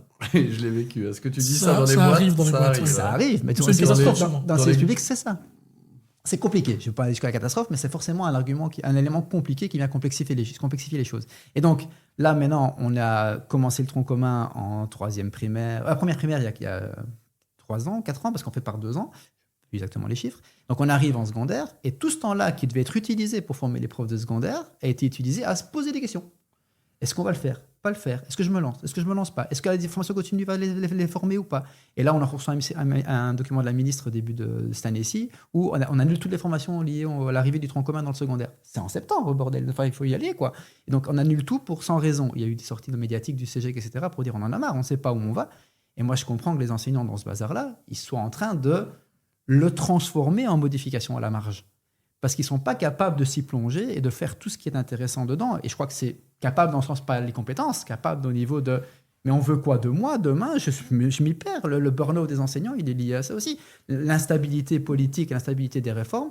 Quand tu n'as pas fini d'appliquer une, mais qu'on te l'enlève déjà, mais enfin, ça ne marche plus. Et le problème, évidemment, c'est que le système politique aujourd'hui, il est toujours au même rythme qu'avant, mais pas la classe. Donc quand tu veux mettre aujourd'hui, demain, tu as envie d'enseigner autrement, tu peux le faire dans ta classe, mais le cadre académique, il va mettre 3 ans à s'adapter. 4 ans, 5 ans à s'adapter. Comme tu l'as dit, ta femme, si demain elle a envie d'eux, elle ne pourra pas, parce que dans 4-5, il faudra 3-4 ans pour que ses collègues, ses machins, etc. Et quand elle aura obtenu son outil, c'est plus le bon. Parce qu'elle aura envie de faire de l'IA et du bazar comme ça. Le référentiel qu'on a écrit maintenant, il y a 6-7 ans, on parlait pratiquement pas d'IA. Et aujourd'hui, on va nous reprocher, et à juste titre, mais on apprend aux élèves des trucs d'il y a 6-7 ans. C'est le temps politique, en fait. Donc, il faut peut-être laisser aussi aux écoles une marge de manœuvre plus grande pour qu'elles puissent adapter les contenus et dire, voilà, est-ce que le programme, c'est si essentiel que ça? Il y a peut-être des bases communes, et c'est ça l'idée du tronc commun, mais après, essayons peut-être quand même de pouvoir surfer sur les vibes, quoi. Ah, mais ça, personnellement, c'est quelque chose que j'explique souvent, parce que, en tant qu'humblement expert de la gestion des organisations, etc., je dis souvent, il faut quand même se rendre compte que l'enseignement, je parle en Fédération Wallonie-Bruxelles uniquement, c'est 100 000 personnes. Ces 100 000 personnes, c'est la taille de Microsoft sur l'ensemble du monde. Ça, 100 000 personnes. Et c'est géré par des directives d'une équipe de 20 personnes, en vérité. Et donc, pour moi, la seule manière que ça puisse évoluer beaucoup plus, c'est qu'on puisse avoir des projets pédagogiques qui fonctionnent sans prendre nos enfants. Je suis parent, toi aussi, 2 familles nombreuses. En plus, mais je veux dire qu'on puisse arriver à voir ce qui fonctionne à changer, c'est de la décentralisation. On peut pas. Le problème, c'est que paradoxalement, cette décentralisation, elle va occasionner des différences interétablissements colossales. C'est compliqué. Et donc, le découpage social du pays va encore être plus complexe. En fait, le paysage francophone, pour l'instant, il va être obligé de se resserrer au niveau de l'enseignement. C'est-à-dire qu'on ne peut plus avoir autant de réseaux, on ne peut plus avoir autant d'écoles à proximité, etc. Tout ça va devoir à un moment se recentrer. Il y a trop d'offres pour trop peu de demandes et de la concurrence trop proche. Donc, si on rassemble tout ça... C'est possible, ça c'est compliqué, ça prendra peut-être 10 ou 20 ans, mais en tout cas, d'un point de vue économique, ça va être une urgence. Tu ne peux pas avoir à 2 rues d'intervalle, ça je le vis, à 2 rues d'intervalle, la même formation où il y a 3 étudiants d'un côté, 3 étudiants de l'autre, et une quantité de profs dingue que tu dois payer pour faire la même formation, à quelques nuances près, qui sont évidemment celles du pouvoir organisateur. Parce qu'il y a une école, il faut dire les choses, parce qu'il y a un réseau catholique qui est parallèle à un réseau officiel. Un réseau communal, un réseau... Et qu'il y a une armée de réseaux même dans je ne parle pas forcément de fusionner le catholique et le communal, et la fédération. C'est quoi ton opinion là-dessus, d'ailleurs? La coexistence de 2 réseaux qui n'ont... C'est pas 2 réseaux. Le problème, c'est que c'est pas 2 réseaux. Non, mais du point de catholique. Il y en a 4 ou 5. La vraie question que je vais poser, c'est une question qui va peut-être choquer certaines personnes. Et moi, je questionne la rationalité d'avoir de l'enseignement catholique en Belgique. Honnêtement, je questionne le fait que ça existe encore aujourd'hui. Là, tu questionnes les fondements de la Belgique et la liberté. Tu veux évidemment créer une école catholique en Belgique, libre à toi. Tu veux créer une école musulmane, libre à toi. Comme un ministère, comme en France, tu as un ministère de l'Éducation nationale qui soit mono-réseau et où les directives sont les mêmes, et où après il peut y avoir un travail de fond qui se fait, mais qui ne va pas se heurter à des résistances multi-partisanes, multi-confessionnelles, tu vois, moi j'ai un frein avec ça. Je n'ose pas répondre à cette question pour la simple raison qu'en tant que directeur d'école, je dois défendre tous les points de vue. Donc je ne peux pas te donner le mien. Ce que j'ai envie de donner, c'est plutôt le fait que j'ai l'impression qu'on ne sait pas l'éviter, parce qu'économiquement, on a un souci. C'est même pas idéologiquement. Idéologiquement, j'ai mon avis et mes profs ont des avis. Mais économiquement, on ne pourra pas survivre avec autant de propositions. Il y a une époque, c'était l'école de l'État qui formait les enseignants. Donc on a divisé, très bien, divisé pour offrir une offre individualisée, etc. C'est un peu ce qu'on disait tout à l'heure. Maintenant, on est en train de remassifier. Alors je disais tout ça pourquoi? Parce que finalement, on s'est un peu éloigné de la réflexion, mais il n'y a pas de souci. Tout ça, c'est pour dire aussi que plus on va massifier, plus on va les rapprocher, ces différentes écoles, plus on va avoir des guidelines globaux. Et donc, on va avoir une liberté académique qui va se réduire. Qu'est-ce qui fonctionne pour toutes les écoles de la Belgique? Qu'est-ce qui fonctionne pour tous les cours de mathématiques? Et on va tout rassembler sur des grands aspects. C'est des grands directeurs qui vont avoir 7-8 000 étudiants à gérer plutôt que 200 ou 300. Beaucoup moins proche du concret, beaucoup moins de temps pour aller voir les résultats, etc. Et donc, plus ça va devenir une liberté académique cadenassante, des problèmes juridiques, etc., plus ça va être pesant pour l'enseignant. Mais dans l'autre côté, et c'est là qu'il faut se réjouir, c'est qu'il y aura une liberté pédagogique accrue. Ça veut dire que là où on est cadenassé par un système, dans ma classe, plus personne ne viendra me voir. Je suis tellement un pion dans un gros bazar que dans ma classe, j'ai une totale liberté et je peux construire des choses et innover et tenter des choses. Et je peux, doucement mais sûrement, mettre des graines et faire évoluer des concepts. Alors, je voudrais aussi rebondir sur ce que tu dis. Ouais, Donc, si tu prends l'exemple français, effectivement, où c'est un État laïque, l'enseignement public en France, c'est une catastrophe. Ah, mais c'est une catastrophe partout dans le monde. De toute façon, Non, je veux dire, aujourd'hui, c'est pas partout dans le monde. Les facteurs de succès d'un enseignement. Alors, et voilà, je ne vais pas parler de ma philosophie, de mon idéologie ici, mais je veux dire, j'ai des positions aussi idéologiques sur faut-il un enseignement confessionnel ou pas. Mais ce que je veux dire, en tout cas, c'est que moi, je pense que plus important qu'un enseignement très centralisé, puisque la France a une culture de son État hyper centralisée, ce qui est une grosse différence par rapport à la Belgique.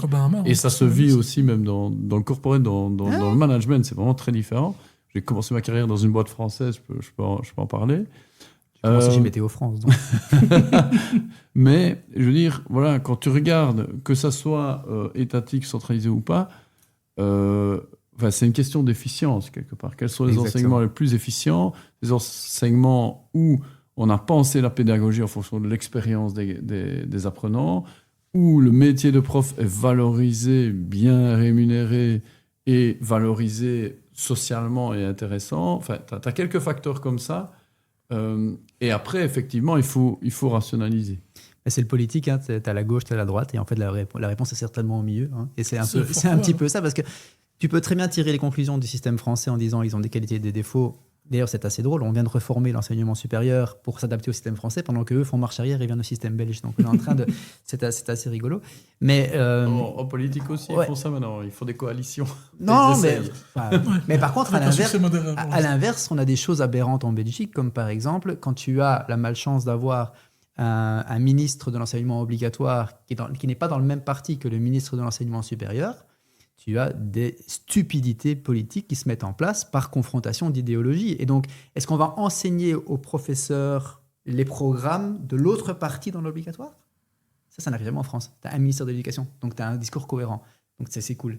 Qui dit discours cohérent dit peu de polyvalence, peu de débat, peu de discussion, peu d'idées, peu d'avis, Et donc, la Belgique est plus forte. On fait venir des acteurs, on débat. Elle est où la bonne solution? Mais l'effervescence est intéressante, mais je me pose quand même à un certain moment la question de l'efficacité. Ou de l'efficience, on peut le... Alors c'est une question qui avec quel objectif? L'efficacité avec quel objectif? D'atteindre pour tous, en tout cas pour le maximum d'enfants possible, le niveau prescrit dans les différents référentiels de toutes les matières, de toutes les options possibles et imaginables. Je te donne encore un autre exemple. Moi, c'est là que je le vois, je me pose la question, ok, il faut que tout le monde sache lire, écrire, calculer, réfléchir, être un citoyen. Enfin, il y a toute une série de choses qu'on promet aux citoyens, mais que l'école puisse répondre à cette promesse et y répondre de façon plus juste et plus unifiée socialement. Je vais te mettre face à un dilemme qui va, à mon avis, t'intéresser. Partons du principe qu'il faut l'équité, voire même l'égalité, si on prend le franc à la française, sur les enseignements. Et donc, tu te dis, en troisième année, tous les élèves vont apprendre la pollinisation des abeilles. Comme ça, tous les élèves en Belgique savent ce que c'est qu'une gestion d'une colonie, etc., par rapport aux animaux, et à faire des parallèles, etc. On est tous d'accord. Pas de bol, ou vraiment du bol, je ne sais pas comment il faut le voir. Dans l'école où je travaille, il n'y a pas d'abeilles, mais il y a des chèvres. Qu'est-ce que je fais? Le programme m'oblige à parler des abeilles, alors que j'ai un environnement spécifique dans lequel je suis en train d'enseigner qui me permettrait de faire d'autres choses, conceptuelles, concrètes, avec des animaux à côté de moi. Et le système est... Alors, qui a raison? Je ne sais rien. L'équité, c'est génial, mais l'équité, c'est de pouvoir choisir aussi. L'équité, pour moi, c'est le minimum. C'est-à-dire que ça représente, je sais pas moi, 50% de ce qu'on fait à l'école, cette espèce de tronc commun obligatoire, et qu'après, on puisse avoir des choses en plus. Et c'est là qu'on se perd. C'est là qu'on se perd, justement. On est d'accord, en fait. Justement, j'ai jamais dit le contraire. Vous pouvez ne pas être d'accord. De toute façon, il n'y a pas de d'accord ou pas d'accord. On débat. On débat, mais on est d'accord sur le fond, au final. On a les mêmes points de vue. Je pense qu'effectivement, c'est pas qu'on... Ni toi ni moi avons pris position. Je pense que c'est ça que je dis qu'on n'est pas spécialement d'accord. On est juste conscient que c'est difficile et que ça doit être très compliqué pour les professeurs de s'organiser et qu'aujourd'hui, quand on voit la charge mentale des enseignants et les burn-out et les enseignants qui abandonnent après quelques années, toute cette charge, je suis désolé, ils l'ont en tête en permanence. C'est très difficile de faire des choix, de boucler des programmes, en même temps être individualisé, de répondre à son quartier, d'aller voir son artisan, de se mettre avec en même temps, dès que tu fais un truc un peu hors du système, tu dois rattraper le système. Et franchement, c'est un boulot compliqué. C'est le reste le plus beau métier du monde. Hein. J'en suis convaincu. Mes 2 parents sont profs, ma grand-mère était prof. Moi, personne, mais j'adore. C'est le truc. Mais voilà, ça reste le plus beau métier du monde et le plus impactant dans la vie de quelqu'un, souvent. Aussi. Absolument. Et donc, sur le pacte d'excellence, que tu nous as expliqué le système. Excuse-moi, je suis parti dans tous les sens. Non, mais C'est on est là pour faux. ça. On va juste encore exploser le timing, mais Vous êtes habitué, apparemment. Mais ce que je voudrais, c'est quoi très rapidement, mais les points positifs. Tu dis là, on a vraiment eu des victoires et les choses qui sont restées inachevées. Ça, je pensais qu'on y arriverait. Je vais me recentrer sur mes intérêts personnels, parce qu'évidemment, les victoires, on les regarde par rapport à ses intentions. Moi, c'est clair que l'approche polytechnique, ça, j'aime beaucoup. C'est-à-dire qu'aujourd'hui, un élève qui rentre à l'école, il découvre beaucoup plus de disciplines que par le passé. Et on a essayé, en tout cas dans le pacte, de les mettre à égalité. Aujourd'hui, que tu deviennes menuisier ou que tu deviens ingénieur, ça doit être un métier et une passion, ça se vaut. Ça ne doit pas te différencier. Un métier est mieux que l'autre. Apprends tout, découvre tout dans les métiers et choisis. Donc voilà. On va aussi bien cuisiner à l'école que l'on va faire des algorithmes ou qu'on va faire des mathématiques poussées ou du français poussé. Il faut que tout soit là pour que l'étudiant ou l'élève découvre l'entièreté du monde et pas la performance dans certaines disciplines. Ça, c'est la théorie qui est derrière le tronc commun. Ça, c'est une des théories derrière le tronc commun, effectivement. Okay. Il y a aussi l'allongement du choix, etc. D'autres réussites pour moi, c'est évidemment, et ça c'est très personnel, l'arrivée des compétences numériques. Il n'y avait pas par le passé, donc forcément, savoir qu'aujourd'hui, on va éduquer les élèves aux compétences numériques, et pour moi, il y a urgence. Alors si je vais essayer de ne pas faire trop long, mais on a aujourd'hui, nos enfants, nos élèves sont des consommateurs de numérique. Voilà, à l'image un petit peu de la consommateur de télévision. Très rares sont ceux qui vont produire un contenu. Voilà. Alors qu'aujourd'hui, effectivement, le numérique nous permet d'être acteurs. Et donc, on doit amener ces élèves à être acteurs pour eux-mêmes, pas forcément pour d'autres. Ils peuvent aussi produire pour d'autres, mais pour eux-mêmes, aujourd'hui, ils doivent savoir utiliser tous les outils pour être plus performants, pour répondre à des besoins, pour résoudre des problèmes, et ainsi de suite. Donc, on doit les faire évoluer. Pour ça, on doit leur faire comprendre le système, etc. Si je peux me permettre une analogie, pour un peu expliquer à ceux qui sont moins néophytes, c'est un petit peu comme si sur Terre, il n'y avait que des taxis. Donc, en gros, chaque fois que tu veux te déplacer, tu dois faire appel à un taxi. Tu ne choisis pas le modèle, tu ne choisis pas la forme, tu ne choisis pas la manière de rouler, etc. Tout dépend d'autres personnes. Tu as besoin d'un déplacement, tu dois t'informer, etc. Mais personne n'a sa propre voiture. Le numérique, c'est ça aujourd'hui. Il y a tout un truc dispositif à ta portée. Tu peux tout consommer, mais ça ne répond pas à toi. Pour que ça te réponde, il faut que tu le nourrisses. Comme l'IA. Il faut aller produire des contenus, ouvrir des débats, discuter avec des gens, etc. Apprendre à construire, à créer ces supports, à les diffuser, à les partager. Il n'y a rien de mieux qu'un enseignant qui partage aujourd'hui, ça devient un métier collectif, c'est un des gros changements.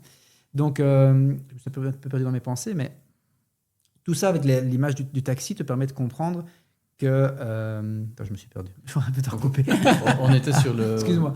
On était sur les réussites et ce que... Le pacte excusez-moi, mais je reviens. Donc, c'est la question, effectivement, des compétences numériques qui sont maintenant acquises. Donc, ces élèves-là, merci de m'avoir mis sur le droit chemin, sur la bonne voie de taxi, vont pouvoir effectivement développer ces compétences-là, être acteurs d'un système et aussi ne pas être dépendants sans comprendre ce qui se passe. Il suffit de poser une question à un élève, tu prends une photo aujourd'hui, elle va sur le cloud, est-ce qu'elle t'appartient, est-ce qu'elle appartient à quelqu'un d'autre, qu'est-ce qu'on en fait, etc. Ils n'en savent rien. Enregistrer j'ai des étudiants en supérieur qui n'ont jamais ouvert un ordinateur, qui ont tout fait sur téléphone, enregistrer un fichier, un concept de fichier, un concept de données, un concept d'appartenance, de propriété. J'ai l'impression d'une perte des compétences informatiques depuis que le tactile s'est généralisé. La grande question, c'est de savoir si on est capable de produire plus qu'avant. Oui. Donc nos élèves savent produire des choses qu'ils ne savaient pas produire il y a 10 ans. Mais les fondamentaux... Mais derrière... comprennent-ils les systèmes qui se mettent en place? Là où dans les années 80, pour produire bêtement un texte, il te fallait lancer des commandes promptes, enregistrer des fichiers, récupérer des disques, c'était hyper compliqué, tu avais une compréhension très fine de système, mais tu avais produit un truc assez mauvais. Aujourd'hui, tu produis un truc de qualité, mais tu as juste posé une question à ChatGPT. Donc voilà, il y a entre les deux une compréhension, à l'image d'un permis de conduire. À l'image d'un permis de conduire, tu es obligé aussi d'avoir quelques bases Regardez, le permis de conduire, c'est marrant. Aujourd'hui, on doit, je reviens avec cette idée-là, mais savoir réparer un moteur ou presque, quoi. Il faut savoir sauver une vie. Non, mais à l'époque, on disait le code de la route, ça suffisait. Aujourd'hui, on va plus loin. On dit C'est pour vrai. être un bon Les fameux pilote. 32/40 de l'examen théorique. Ils se souviennent de ça. Ben, aujourd'hui, ça a changé. Hein. Ils doivent savoir réparer une roue, ils doivent savoir repérer un bruit un peu mauvais, etc. Tu peux même comprendre des trucs sur la nomenclature des pneus, des machins comme ça. Enfin, ça, c'est le garagiste qui s'en occupe d'habitude. Mais aujourd'hui, tu dois savoir, ça fait partie. Mais c'est super intéressant de Bien maîtriser sûr. l'outil que tu véhicules. Tu vois, je dis pas qu'il faut être garagiste. Non. Mais il y a des bases. Je veux qu'aucun enfant soit programmeur, sauf ceux qui le désirent et en font une passion. Mais qu'un enfant sache comment un algorithme fonctionne et puisse influencer l'algorithme qu'il va Absolument. produire pour lui, ça, c'est l'objectif. Ça, c'est génial. Ouais. Et c'est le principe des grosses boîtes de Belgique. Hein. Quand tu vois Odoo, c'est ce que tu es en train de développer. Donc ça, c'est là où tu es content. Ouais. Et là où tu es moins content du... Enfin, moins content. Ouais, je ferai une réponse plus brève par rapport au pas content, mais évidemment, il y a de nouveau, personnellement, l'allongement du tronc commun, j'ai mis des doutes. Je ne suis pas content, mais j'ai mis encore des doutes. Je trouve que la proposition qu'on entend maintenant avec un retour des options pourrait être intéressant, juste il arrive un peu tardivement. Pour le reste, au niveau des doutes et des difficultés, ouais, peut-être la formation des enseignants. Je crois qu'on n'a pas eu l'occasion d'aider le public des enseignants à se mettre vraiment au tronc commun. On les a amenés à se débattre autour, à se positionner, mais les préparer aux intentions, etc., c'est vite passé à la trappe. Il suffit de regarder la presse. Hein. Le retour du latin. On s'en fout du retour du latin. C'est quoi l'intention ? Pourquoi est-ce qu'on fait Quel est revenir le l'objectif ? latin ? Voilà. Donc, si tu me dis pourquoi et que le pourquoi je ne l'accepte pas, donc le latin ne sert à rien, ok. Mais juste parce que le latin, forcément, le public il se stabilise dans son image qu'il a. Le latin, ça ne sert à rien. On enlève. Pourquoi le latin ? Pourquoi le numérique ? Quelles sont les faiblesses des enfants ? Pourquoi est-ce qu'on remet l'accent sur le français et les maths ? Parce que PISA, parce que comparaison avec le monde entier. Et alors, on a une grande chance aussi en Belgique, c'est qu'on est lent. On est souvent les derniers. Donc, en Europe, on est quasiment le dernier à avoir mis en place des compétences numériques. Mais ce qui est cool aussi, c'est qu'en étant les derniers, on peut copier ou aller voir tous les autres. Et donc, Okay. quand tu parlais de la Finlande, etc., on a fait le tour au niveau du pacte pour aller voir toutes les bonnes pratiques. Et on a essayé de les rassembler. Alors, on apprend après que certains font marche arrière et développent là, mais au moment où on l'a écrit, c'était l'intention positive qui était derrière. On dit de nouveau, est-ce qu'il faut suivre un texte aveuglément ? Il y a la loi et l'esprit de la loi. Il y a le référentiel et l'esprit du référentiel. Ce qu'on veut, c'est juste et uniquement des citoyens responsables capables de s'épanouir dans un métier qu'ils aiment et qui est utile à la société. Ça, c'est le seul objectif de tout le bordel de l'école. Hein. Il n'y a que ça. Il n'y a que ça. Tout le reste, c'est des guidelines pour le faire bien et pour être sûr que n'importe qui ne dérape pas et pour qu'on soit en légère égalité et équité. Mais laisser une liberté aux profs, ils vont se débrouiller, ils vont bien se rendre compte. Ils peuvent voir un truc aujourd'hui à la télé et demain réagir en classe. Si ce n'est pas au programme, qu'est-ce qu'on fait ? Tant pis. C'est ça qui est intéressant C'est maintenant. plus intéressant de réagir sur ce qu'on a vu la veille. Je dis amen à ça. Amen, absolument. On retourne dans le catholique, là, les gars. On va parler des réseaux, là. Quand je posais la question des réseaux, c'est plus l'idée d'une rationalisation financière de la structure, de la méga structure qu'il y a autour de l'enseignement, mais au contraire pour maximiser la liberté en classe. Ça se met en place. Hein. C'est en train de se mettre en place. Je pense que c'est un chemin naturel qui va se faire où on se rend compte finalement qu'on fait sensiblement les mêmes choses dans une école Saint quelque chose ou à l'école communale, je ne sais quoi. Ouais. On va se retrouver dans le même chemin. Ce qui va être dommage, c'est qu'on va le pousser pour des raisons économiques. On ne va pas le pousser pour des raisons d'idéologie. On est en train de dire au public, il y a urgence de diminuer l'offre parce qu'on n'a plus les sous pour les payer. Non, il y a urgence de diminuer l'offre parce qu'on peut travailler ensemble et fournir des choses de qualité. Et surtout, un truc qui, moi, me fait rire, c'est qu'on demande aux écoles de se faire la guerre pour obtenir des étudiants. Donc moi, tous les hautes écoles de Belgique et l'université, si je ne me trompe pas en tout cas, sont payés par le même employeur. Mais les profs, c'est la Fédération de Bruxelles qui les paye. Vous recevez une enveloppe qui est proportionnelle au nombre d'inscrits. Donc, on nous met en concurrence entre nous pour finalement former le même nombre d'étudiants. Donc, qu'ils soient à gauche ou à droite, de toute façon, on s'en fout. C'est la même enveloppe et c'est les mêmes trucs. Non, mais pour qu'on les attire et pour qu'on ait plus de choses à côté, on met de l'argent pour se faire de la publicité, se mettre en concurrence les uns avec les autres. C'est de l'enseignement. Là, il y a un truc qui, dans le fond, ne va pas. Évidemment, je me bats pour que mon école soit la meilleure et je me bats pour que mes enseignants soient bons et je me bats pour que mes élèves aient une expérience pédagogique positive, etc. Mais je pense que mes concurrents font la même chose, avec peut-être d'autres ambitions. Mais au final, voilà, pourquoi est-ce qu'on se bagarre ou on se met l'un contre l'autre alors qu'on a le même patron ? T'imagines dans une boîte où c'est comme s'il y avait une boîte qui avait ouvert 10 boîtes et qui met tout le qui donne de l'argent à chaque boîte pour faire de la pub les uns contre les autres, pour voir laquelle sera la meilleure. Tu peux faire ça, hein. Évidemment, c'est égal. Il y a sûrement des gens qui ont théorisé une façon utile de faire ça dans les entreprises, mais ça, je n'ai pas la règle pour le. Moi, j'ai pas travaillé dans une entreprise comme vous l'avez fait, mais ça pose des questions. Je l'ai vu. Mais tu diras pas où, non, je l'ai vu, mais je veux dire, mais ici, là où tu as raison, c'est que c'est de l'argent public. Si on veut, voilà, il y a pas, l'État n'a pas d'argent puisque c'est notre argent à tous. Il s'agit de l'éducation de nos enfants. Et si on veut maintenir un enseignement, ce qui est une particularité belge, majoritairement public et accessible, Notre force. Et de bonne qualité, en plus. On doit avant tout, et j'adore ce que tu viens de dire, en fait, il y a la rationalisation économique qui est indispensable. Après, bon, on peut débattre pendant des heures. Sur le comment, etc. Oui, Sur le comment, quand on dit on est hyper endetté, on doit de l'argent à qui, enfin voilà. Ça, c'est des débats très philosophiques. Plus complexe.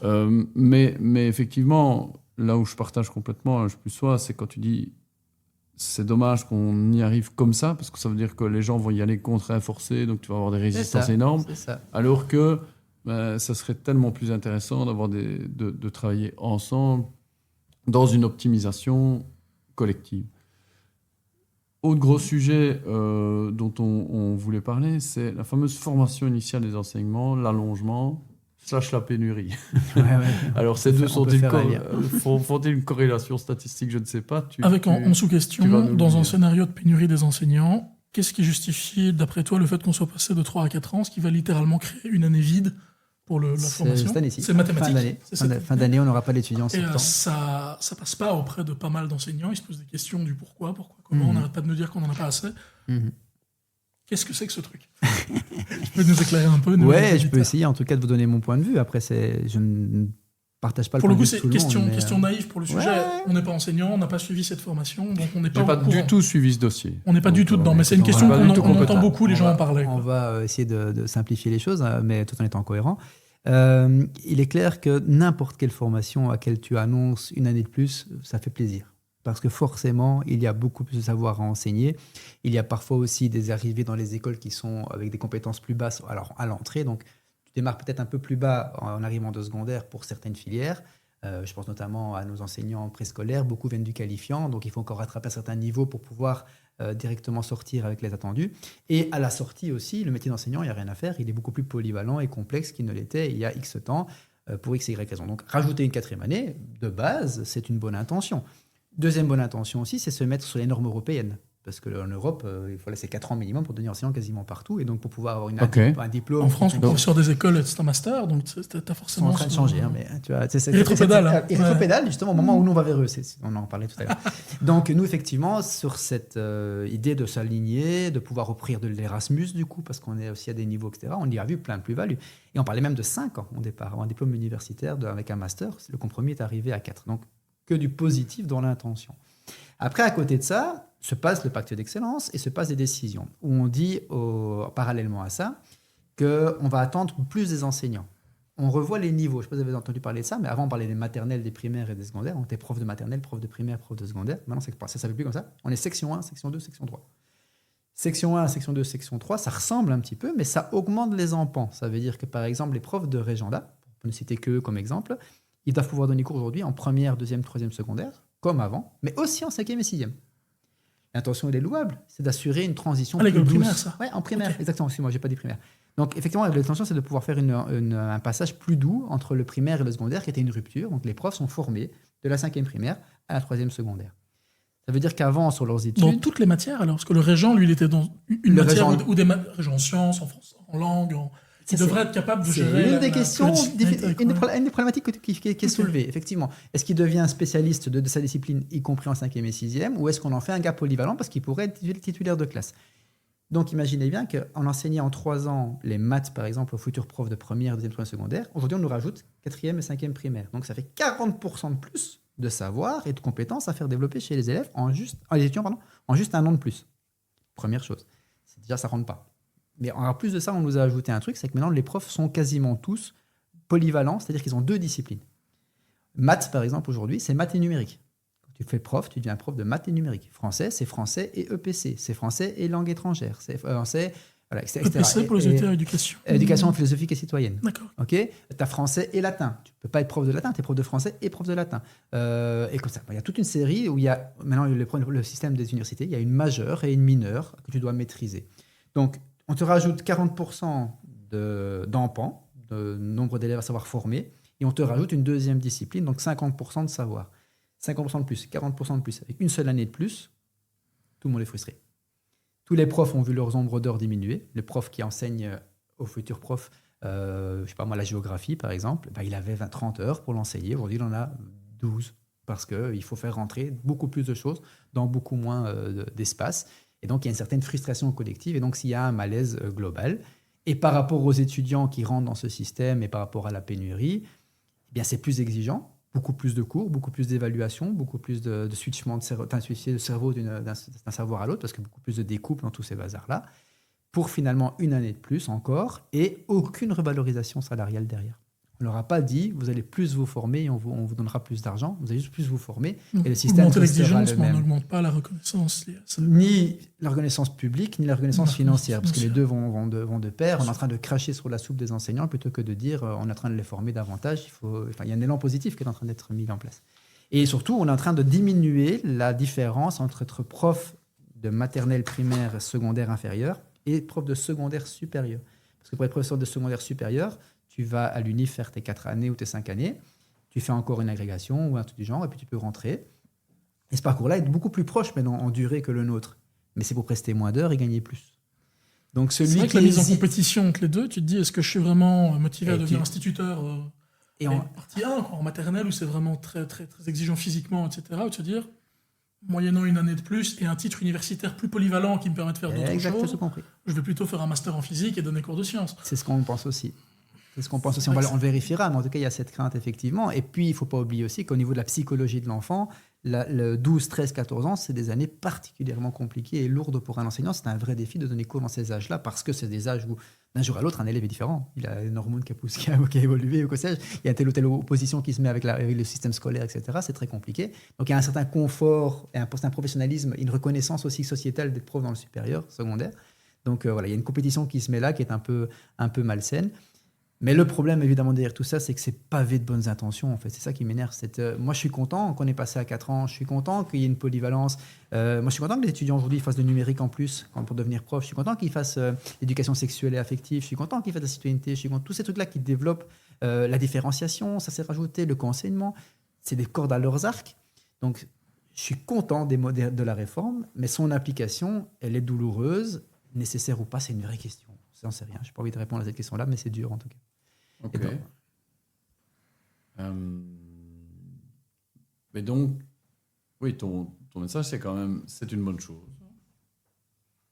Et maintenant, il va falloir voir les applications pratiques et la gestion. On va sortir des enseignants, je l'espère, j'aime pas dire plus qualitatifs, parce que tu vas apprendre forcément beaucoup sur le métier aussi, donc nos professeurs sur le terrain sont qualitatifs, mais en tout cas, on va sortir des étudiants formés différemment, avec un arc de compétences plus élargi. On va plutôt dire ça comme ça. Pas meilleur, mais plus élargi. Ils auront touché à plus de choses et seront plus conscients de pas mal de choses. Seront capables d'intégrer le numérique pour des élèves en difficulté, seront capables de réagir à la question de la vie sexuelle et affective, seront capables de tenir des discussions citoyennes et responsables, éthiques, etc., auxquelles on a moins formé par le passé. Donc, c'est clairement des étudiants Plus outillés que au je vois. départ. Oui, mais à l'inverse, on a la crainte, comme les enseignants ont la crainte, que dans leur spécialité, on atténue la compétence. Le prof de maths va peut-être faire moins d'enseignement, va avoir moins de cours de maths dans sa formation qu'il n'en avait par le passé. Parce que forcément, tout le reste vient compléter. Donc, il y a du bon. Ça, c'est un débat qu'on a eu avec John récemment dans l'épisode précédent. On se pose la question de est-ce qu'il faut vraiment avoir une maîtrise de mathématiques pour enseigner les maths en secondaire. Objectivement, peut-être pas.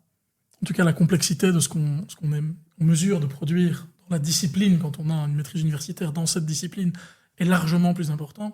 Lui était plutôt sur cette logique de polyvalence, justement, d'essayer de... On devrait peut-être d'être un petit peu moins expert et un peu plus pédagogue. Mais le rêve, c'est les deux. Hein. C'est un ça expert serait génial. pédagogue, évidemment, parce que l'expert, il est capable son cerveau a forcément travaillé plus la compétence et donc va être capable de faire plus de liens, plus de choses. Donc, plus tu en sais sur une C'est discipline, paradoxalement plus souvent tu vas moins la apprendre. pédagogie. Ben, c'est pour ça qu'on rêve de métiers hybrides. On parle de formation hybride, mais on parle de métiers hybrides aussi. Technopédagogue, c'est ça. Tu viens de mettre exactement le doigt sur quelque chose. C'est quelqu'un qui est aussi bon techniquement qu'il est aussi bon pédagogue.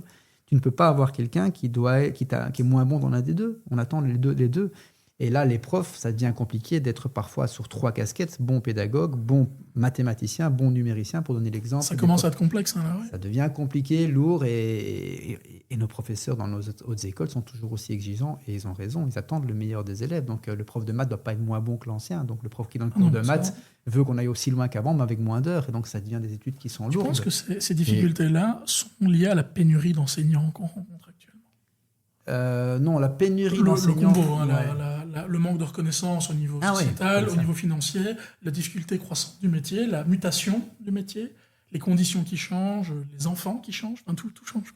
Ouais, c'est une question de culture aussi, hein. Moi, j'ai eu l'occasion de pas mal voyager pour tout ce qui était numérique, etc. Et donc un peu voir ce qui se passe. Et je me souviens d'une situation qui m'a fait sourire. J'étais au Canada pour un colloque et on m'a invité à un match de hockey le soir pour profiter du plaisir d'être là-bas. Et à la mi-temps du match de hockey, ils ont décerné une médaille à un enseignant pour innovation pédagogique. Elle avait mis en place un projet dans la ville, etc. Et je me dis, cette enseignante, elle est sortie de là. Les élèves étaient tous présents pour lui remettre le prix. Il y a eu quelque chose au niveau de l'effervescence. Le public a hurlé. C'était un mondain qui hurle autour de cet enseignant. Elle est sortie extrêmement grandie. Et je me dis, waouh, c'est super. En même temps, tu te vois appliquer ça ici. La première chose que tu vas avoir comme remarque, c'est inégalitaire. Pourquoi mettre un professeur en avant? Pourquoi l'assiner? C'est de le mettre en compétition. La culture n'est pas la même. Et donc, on ne sait pas mettre le système américain ou canadien chez nos enseignants aujourd'hui. Ça ne marchera pas. Et notre culture, elle a la compétition individuelle, alors que l'enseignement tend à des compétences collectives. Parce que, je suis désolé, aujourd'hui, il y a assez sur Internet que pour trouver des bonnes leçons, sans devoir se prendre le chou. Mais quand tu demandes au professeur de l'activité, formation professionnelle, etc., il faut créer ta leçon spécifique, machin. Moi, ce qui m'intéresse surtout que l'étudiant qui ait trouvé quelque chose de cohérent et puis qu'à tour de ça, il puisse s'adapter à un contexte. Je donne un tout petit peu de théorie pour ceux que ça intéresse, pour qu'ils puissent creuser. Il y a un modèle qui s'appelle le modèle TPACK. Je crois que c'est Mishra et Couler qui ont rédigé ça. C'est 3 grosses bulles. Les 2 premières, elles sont connues. C'est savoir et pédagogie.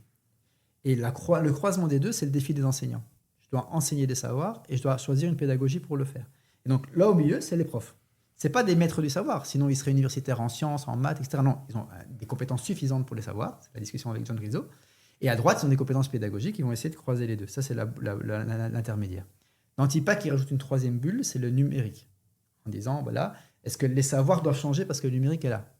Est-ce qu'il faut encore maîtriser les ruisseaux de l'Ouganda alors qu'on peut les trouver en 3 secondes sur Google Maps? Ça questionne les savoirs. Ça questionne aussi les pédagogies qui sont à droite parce que forcément, la bulle, vous imaginez bien que ça fait 3 bulles qui se croisent, donc il y a une autre intersection. Ça questionne aussi, est-ce qu'on enseigne comme avant, les cours d'eau, il faut les maîtriser, mettre un plan au tableau? Non, on sort un Google Maps, on se chipote, on se balade, on véhicule, on construit les savoirs. Et puis au centre, tu as la relation des 3. Et souvent, quand je demande aux enseignants de m'expliquer TPACK, par exemple, ils s'arrêtent à ça. Et en fait, ce qu'ils oublient toujours, c'est qu'autour de ce schéma-là, il y a une grosse bulle qui est le contexte. Et le contexte, il est prioritaire. En fonction de ta classe, de tes ambitions, de tes objectifs, tout vient changer. Tes élèves en face de toi, ils ne sont pas capables de passer l'étape suivante, hein, la zone proximale de développement. Ton savoir, tu dois l'adapter parce que le contexte a changé. Ta pédagogie, en école Montessori, en école ceci, etc., tu dois l'adapter aussi. Et tu peux tout combiner comme ça, mais le primordial, c'est le contexte. Et le problème, c'est que le politique aujourd'hui, et je reviens un peu sur les questions d'avant, elle considère que le contexte global unique qui est la Belgique, pas le contexte de chaque enseignant dans sa classe. Mais après toutes ces belles paroles, on va arriver tout doucement à la fin de cet épisode. Un grand merci parce qu'il y a plein de choses incroyables qui ont été dites. On voudrait conclure aussi sur Ludovia, qui est un événement auquel on convie tous ceux que ça intéresse. Je pense que l'inscription est libre. Tout à fait, c'est gratuit. C'est gratuit et c'est libre. Nous, on y sera, en tout cas. Super. C'est du 21 au 23 octobre à Spa. Exactement. Ouais. Qu'est-ce qui représente cet événement pour toi, et pourquoi c'est important? Alors Ludovia, ce sera sa 6e édition, je crois, en Belgique, un truc comme ça. Ce sera vérifié, mais je crois que ça fait 6. Ce qui est chouette, c'est que on appelle ça le festival pédagogique et pas le colloque ou un truc du genre. Parce que ça se consomme comme un festival. En gros, tu arrives là et tu as des scènes qui sont réparties avec des lieux de formation, des enseignants qui partagent, des étudiants qui présentent ce qu'ils font, des entreprises aussi qui montrent ce qu'elles ont développé, etc. Et tu circules, et un peu comme un festival où tu entends une musique que tu aimes bien et tu t'approches du concert, ou tu as déjà programmé à l'avance parce que tu veux absolument aller voir tel artiste, tu fais ce que tu veux, et tu te balades et il y a à boire et à manger au niveau pédagogique. Ouais, c'est une banque de savoir, de savoir-faire et de compétences et d'altruisme. C'est ça qui est génial, c'est que tu arrives là-bas peut-être un peu fatigué, parce que c'est juste pendant le congé de Toussaint pour beaucoup d'enseignants, et tu es reboosté pour quand tu ressors de là, pour les semaines qui suivent, parce que tu te rends compte que tu n'es pas tout seul, qu'il y a beaucoup de choses qui ont été faites par les autres, et qu'on est tous à la fois dans la même galère et dans le même positivisme de on peut faire mieux. Et tout le monde est là-bas dans cette idée-là. On va voir le premier soir, par exemple, il y a un concours dont j'ai la responsabilité qui s'appelle le Ludovia Express. C'est 4 enseignants qui vont venir montrer des pratiques pédagogiques. Et le but, c'est d'entre guillemets, choisir celui qui a la plus grosse innovation. Mais en fait, ils ont tous gagné. À partir du moment où ils sont là et qu'ils présentent leur truc, Et c'est ce qu'ils vont inspirer, c'est ce qu'ils vont mettre en place. Je me rappelle que la première gagnante, une semaine après, elle était engagée comme technopédagogue parce que voilà, il fallait qu'elle passe ce positivisme autour du CEGEC en l'occurrence. Donc voilà, il y a ce côté positif de se retrouver. Tous ceux qui n'en touchent pas une en numérique, c'est les premiers bienvenus parce qu'ils vont trouver des gens passionnés et un écolage qui se fait naturellement. Tu sais pas, viens, on va te montrer et on va tenter ensemble. Et c'est tous des bricoleurs. On n'est pas face à le gars de Microsoft qui te vend son outil. Tu es face à un enseignant qui a essayé un truc, qui a du bon, du mauvais, qui voit les doutes, qui voit les trucs, qui a essayé 4 ou 5 outils différents avant de choisir le bon et qui va t'expliquer pourquoi, qui va te faire gagner un mois de travail et qui va te transmettre une passion on continuerait pas ça à 2, à 5, à 10, à 15, à 20, à 100. On fait une communauté de pratique autour de ça. Et c'est ça. Ludovia te ressort de là à chaque fois avec un monde qui t'accompagne extraordinaire. Donc j'invite évidemment tous les enseignants qui sont capables de se rendre, et les non-enseignants aussi, et les élèves et les jeunes, parce qu'il y a aussi la Ludovia Kids qui s'organise dedans, où il y a des activités pour les jeunes pour découvrir un peu les compétences numériques. Et nous, en tout cas, Visual Scaling, on y sera. Et on invite aussi tous les collègues, concurrents et néanmoins confrères à venir.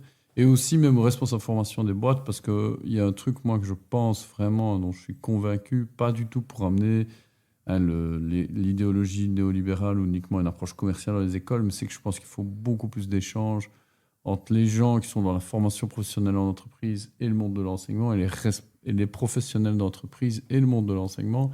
C'est une discussion qu'on a eue off the record, alors comment on doit le faire, je ne sais pas.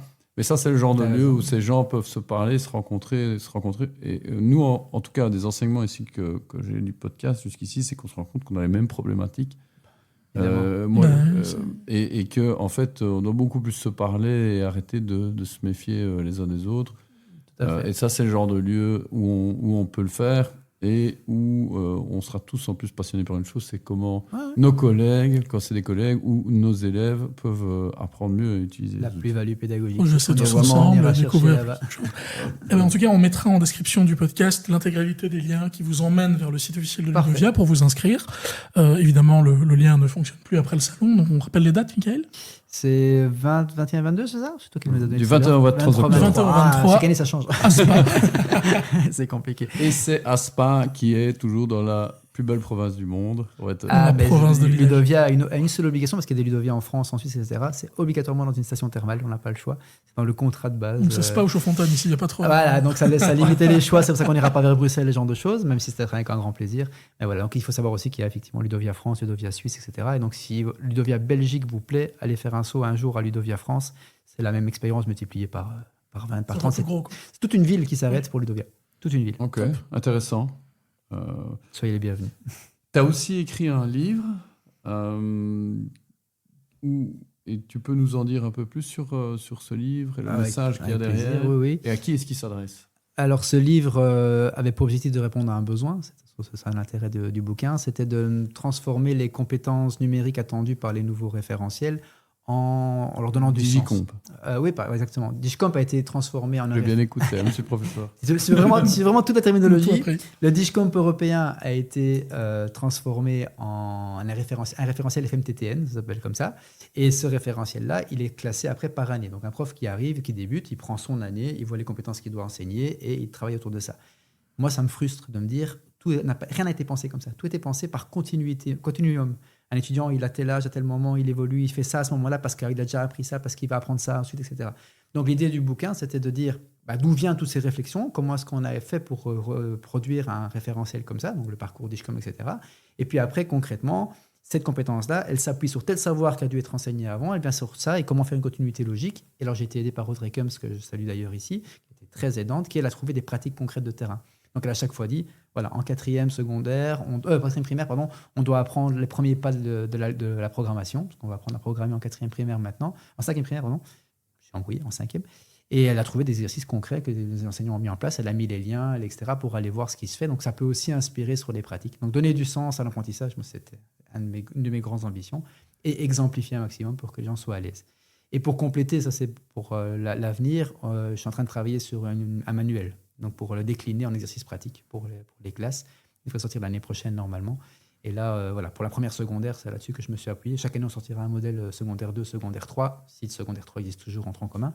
Mais en tout cas, un support aux enseignants les moins outillés Je crois que le rêve de chacun, c'est de se passer de manuel, d'enseigner naturellement, mais certains ont peut-être besoin de ce tremplin pour devenir autonome. Donc, on leur fournira cet outil-là. On mettra aussi le lien vers. On mettra en avant tout ça. N'hésite pas à nous pour ceux envoyer que ça une intéresse. copie du manuel quand il arrivera. On sera un plaisir d'en parler. Ça, avec grand plaisir. Avec grand plaisir. Michael, c'était un immense plaisir Partagé. de te revoir et surtout d'avoir ton partage sur le podcast. Merci à Et vous. on dit bientôt à tout le monde et bientôt à toi et au plus tard à Ludovia alors. C'est ça, rendez-vous à Ludovia. Un grand Venez merci. tous à Ludovia. Venez tous à Ouais, et Ludovia. viens nous saluer. Hein. À plus. Merci d'avoir écouté le Skillcast. Si l'épisode vous a plu, n'hésitez pas à le partager autour de vous ou à nous laisser un commentaire. Et si vous avez envie de prolonger la réflexion ou simplement de nous écrire, vous pouvez nous retrouver sur LinkedIn. À bientôt pour un nouvel épisode.